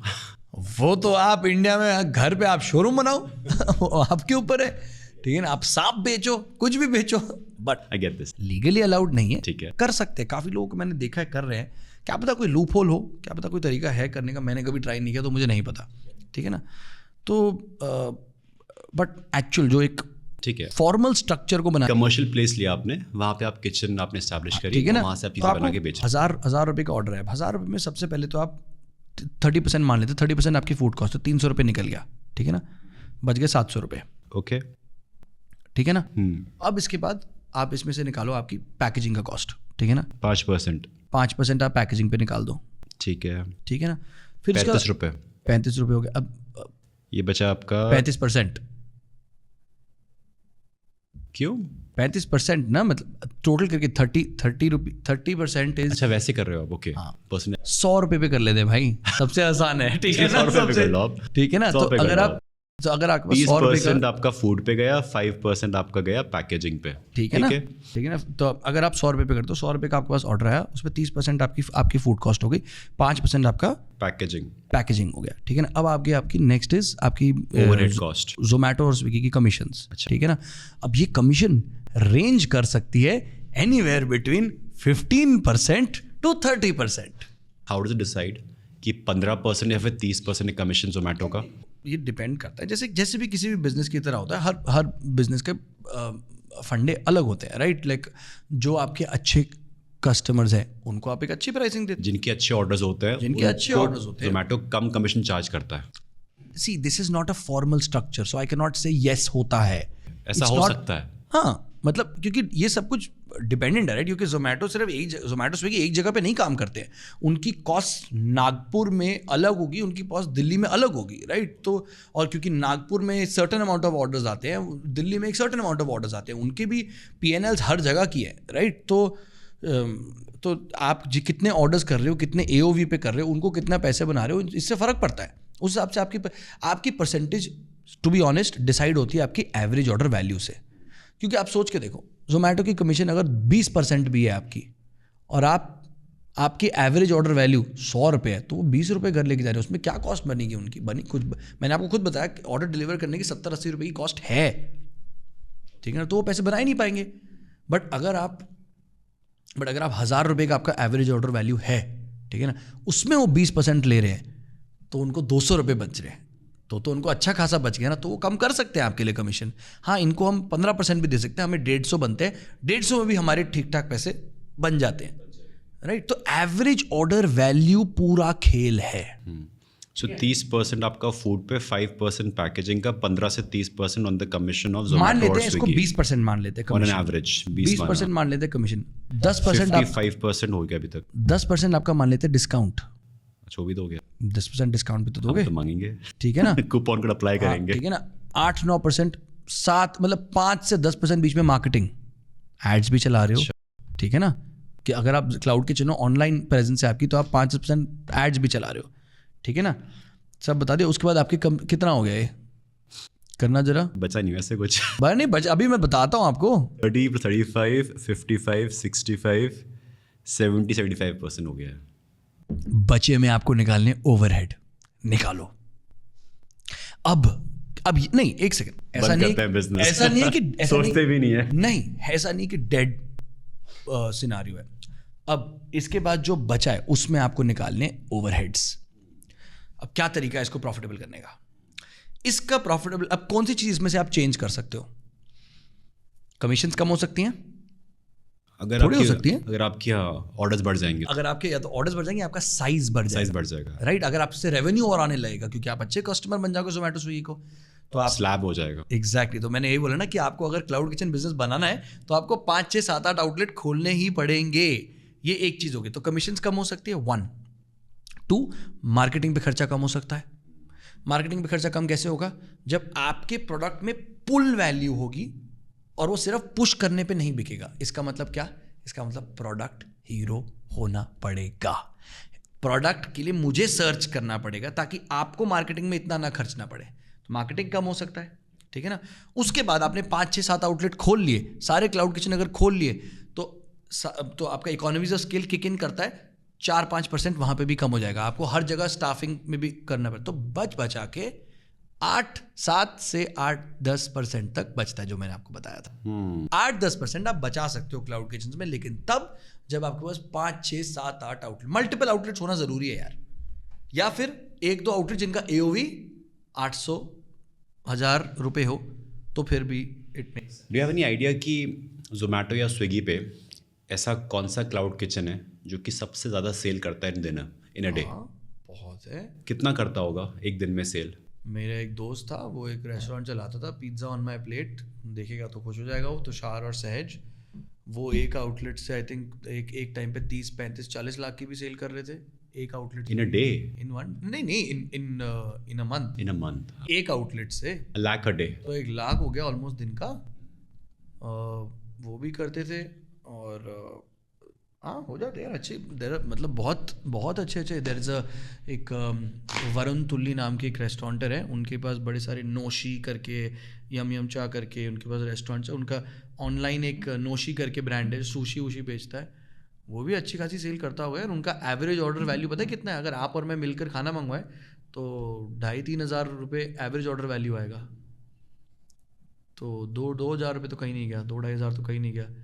तो वो भी बहुत अच्छी सेल करते हैं, वो भी करते होंगे, पता नहीं। अब मैं उनको देखेंगे वो तो चिल्लाएंगे मेरे पे कि क्या बोल रहा है तू, बट जो भी है वो भी बहुत अच्छी सेल करते होंगे। ओके। तो ये क्लाउड किचन के लिए ये एक अच्छी चीज़ है, ठीक है ना। या तो आप क्लाउड किचन अगर खोलने वाले हो तो या तो टॉप टियर को फोकस करो, जहाँ पे आप गुड क्वालिटी, मतलब यहाँ पे आप एवरेज ऑर्डर वैल्यू बढ़ा सकते हो, ठीक है ना। सुशीज, केक्स, हमारे से हमारा 1 किलो का केक कितने का, 1,000-1,200 रुपये का तो आएगा ना, यू नो। इन सब में एवरेज ऑर्डर वैल्यू जहाँ पे बढ़ा सकते हो, एक प्रीमियम सेगमेंट में फोकस करो।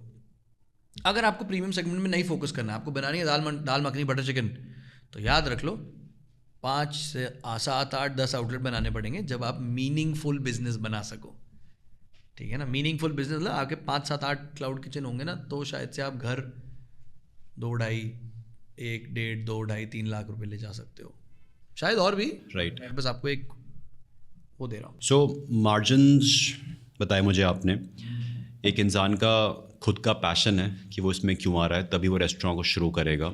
एक उसकी सोशल आइडेंटिटी है, इसलिए शुरू कर सकता है।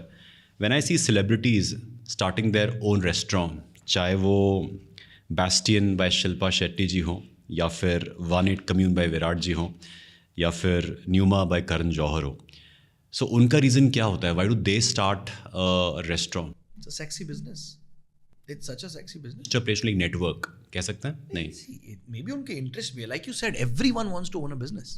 Everyone wants to own a restaurant. It's a cool thing to own. And when you have so much money, आप बहुत बाहर जाते हो, बहुत चीज़ें करते हो, तो आप फ्रंट बिजनेस है ना ये, एक बहुत लाइक जैसे मैंने बोला, पानी की टैंकियों का बिजनेस चाहे कितना भी प्रॉफिटेबल हो, वो सेक्सी नहीं होगा। सेक्सी नहीं है वो ना। कौन, चाहे मान लो एक 10,000 करोड़ की मैं समझ गया टैंकियों का बिजनेस है, वो लाला जी का भी विराट वो है। कोहली उसमें इन्वेस्ट करेंगे या फिर 1-8 कम्यून में इन्वेस्ट करेंगे, जहाँ पे उनके स्वॉन्की लोकेशंस, एरो सिटी और ऐसे बड़ी बड़ी लोकेशन में उनके अच्छे लोकेशन हैं, जहाँ पे 100 लोग जा रहे हैं, ड्रिंक्स पी रहे हैं, जहाँ पे लोग फोटोज खिंचवा रहे हैं। तो सेक्सी बिजनेस। और ऐसा भी है ना कि ऐसी जगह पे to book a table you have to pay, कि आपको इतने का तो ऑर्डर करना ही होगा, तो that average order value automatically increases. कहीं जगहों पे ये चीज़ है, बट जैसे कवर चार्ज उसको कहते हैं, वो इसलिए होता है क्योंकि फॉर एग्जांपल वो बार्स में बहुत होता है, क्योंकि बार्स में एक एम्बियंस बहुत अच्छा है। So a lot of people will enter and not, कुछ पिएंगे नहीं, कुछ खाएंगे नहीं, तो वो एक रेस्टोरेंट के लिए लॉस मेकिंग है। तो उसको फिक्स करने के लिए, क्योंकि जैसे एक डीजे बज रहा है, तो मैं तो आके डीजे इंजॉय करके घर भी जा सकता हूँ, राइट। आप बाहर से शराब पी कर आ सकते हैं, बाहर से खा कर आ सकते हैं, एंटरटेनमेंट के लिए सिर्फ आ सकते हैं। तो उसको कम करने के लिए लोग एक कवर चार्ज लगा देते हैं। फेयर है वो, मतलब क्योंकि एक एंटरटेनमेंट स्पेस है ना, क्योंकि उस डीजे की भी कॉस्ट है। अब मैं आपको 1200 रुपये का अगर मैं आपको 2000 रुपये का पिज़्ज़ा बेचूँ तो आपको बुरा लगेगा। तो इससे अच्छा मैं आपकी थोड़ी सी पहली सेल थोड़ा सा बोल दूँ कि यार इतना तो आप मिनिमम स्पेंड करना ज़रूरी है। तो बार्स में होता है यूजुअली, बट नॉर्मल है यार। सेलेब रेस्टोरेंट के अक्रॉस के दूसरे स्पेक्ट्रम पे, दूसरे कॉर्नर पे we have the street vendors, the thela wala, जो मोमो वाले हैं, जो चाट वाले, जो टिक्की वाले हैं, वो महीने का 50,000 लाख रुपए तक लेके जाते हैं। शायद और ज़्यादा। ये तो मतलब ऑफिशियल एंड ऑफिशियल रिकॉर्ड्स हैं। tax यूपीआई के आने के बाद कुछ लोग पकड़े गए हैं, but they were like living a very chilled life. और फिर शर्मा जी कहते हैं कि देख नालायक, तू तो कर रहा है नौकरी TCS में, तेरा पैकेज 3.5 लाख रुपए का है, और उसको देख कि वो कमा रहा है पानी पूरी बेच के 4 लाख 5 लाख रुपए आसानी से। तो क्या करें, पानी पूरी का ठेका का ठेला खोलें? कई लोगों की बस की होती है, कई लोग नहीं करते हैं। ठेला is great business, great business.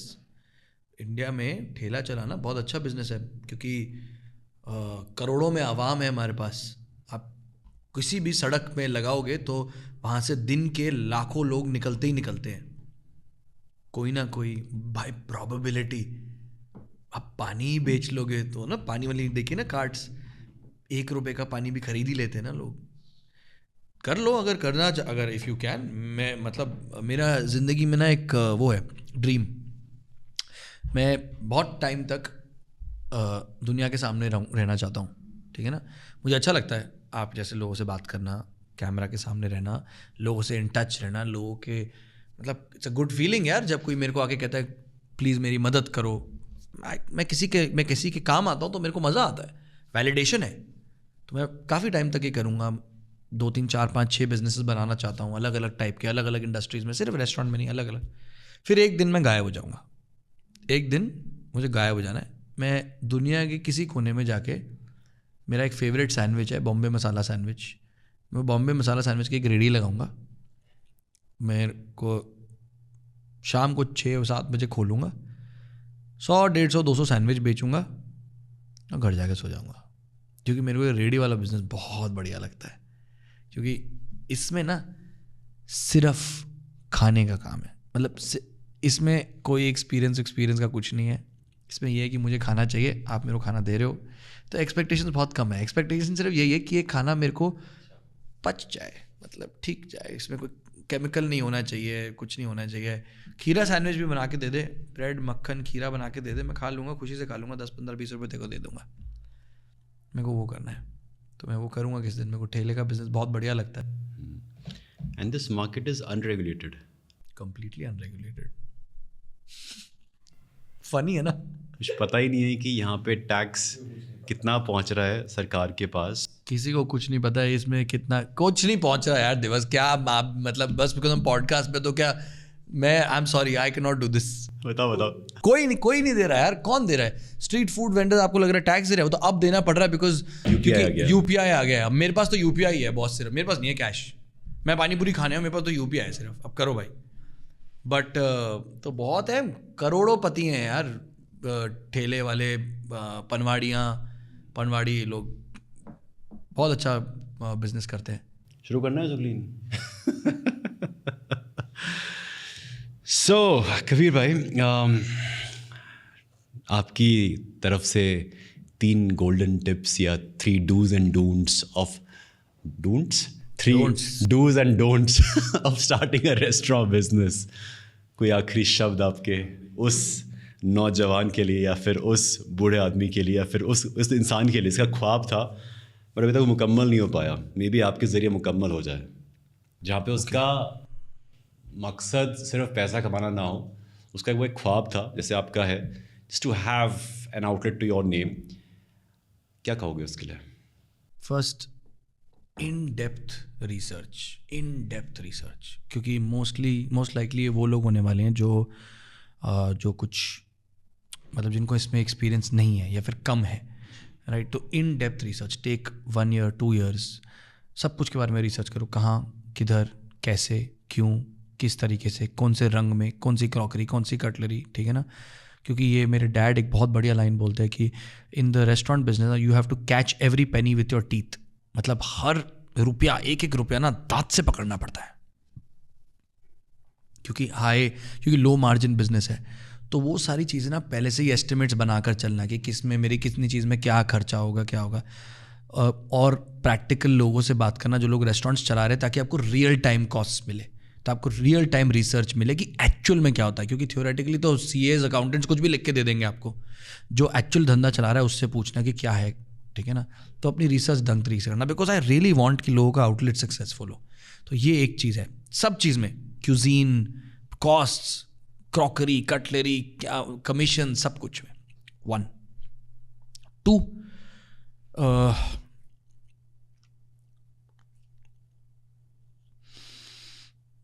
I think in the start, be in your restaurant from morning to night.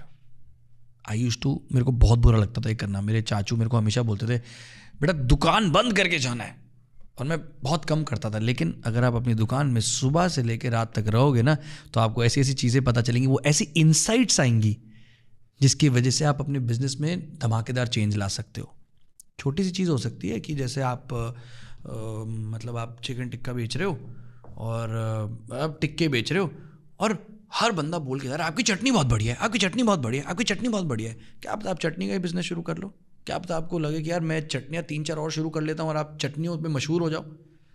तो वो इंसाइट्स लेने के लिए आपको रेस्टोरेंट में शॉप फ्लोर पे रहना ज़रूरी है। लोगों से बात करो, सबसे बात करो, अपने आपको उनको अपना कार्ड दो, बोलो मेरा नाम कबीर है, आप अगली बार आओ मेरे को कॉल करना, आपको मैं अब मेरी तरफ से अगली बार 10% डिस्काउंट, मेरी तरफ से फ्री केक, या मेरे को बुलाना, मैं आपको आपकी सही टेबल दूंगा, कोई प्रॉब्लम हो तो मेरे को ज़रूर कॉल करना। यू नो वो बिल्ड करना बहुत ज़रूरी है। तो अपने रेस्टोरेंट में रहना शुरुआत से लेकर एंड तक, जब तक प्रॉफिटेबल ना बन जाओ।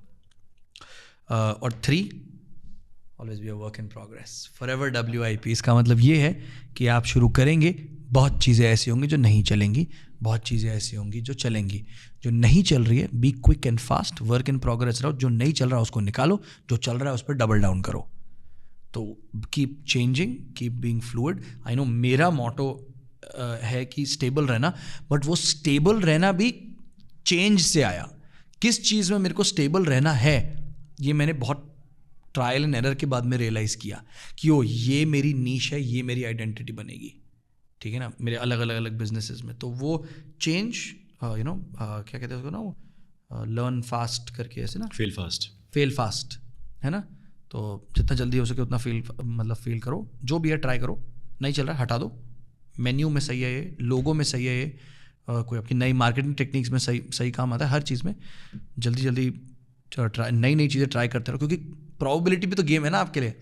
प्रोबेबिलिटी गेम है, अगर आप नई चीज़ें ट्राई करते रहो कुछ ना कुछ तो हिट कर जाएगा। बट ट्राई करते रहो, stay a work in progress, and hopefully I will see you in a restaurant where कहीं ना कोई मेरे को आके बोलेगा, सर हाँ देवास गुप्ता सर के पॉडकास्ट में मैंने आपकी बात सुनी थी, मैंने ये रेस्टोरेंट खोला है और बहुत बढ़िया चल रहा है। ऐसा होगा। All the best for your next work which yeah thank you so much. Brilliant, मज़ा आ गया इतनी देर बात करके।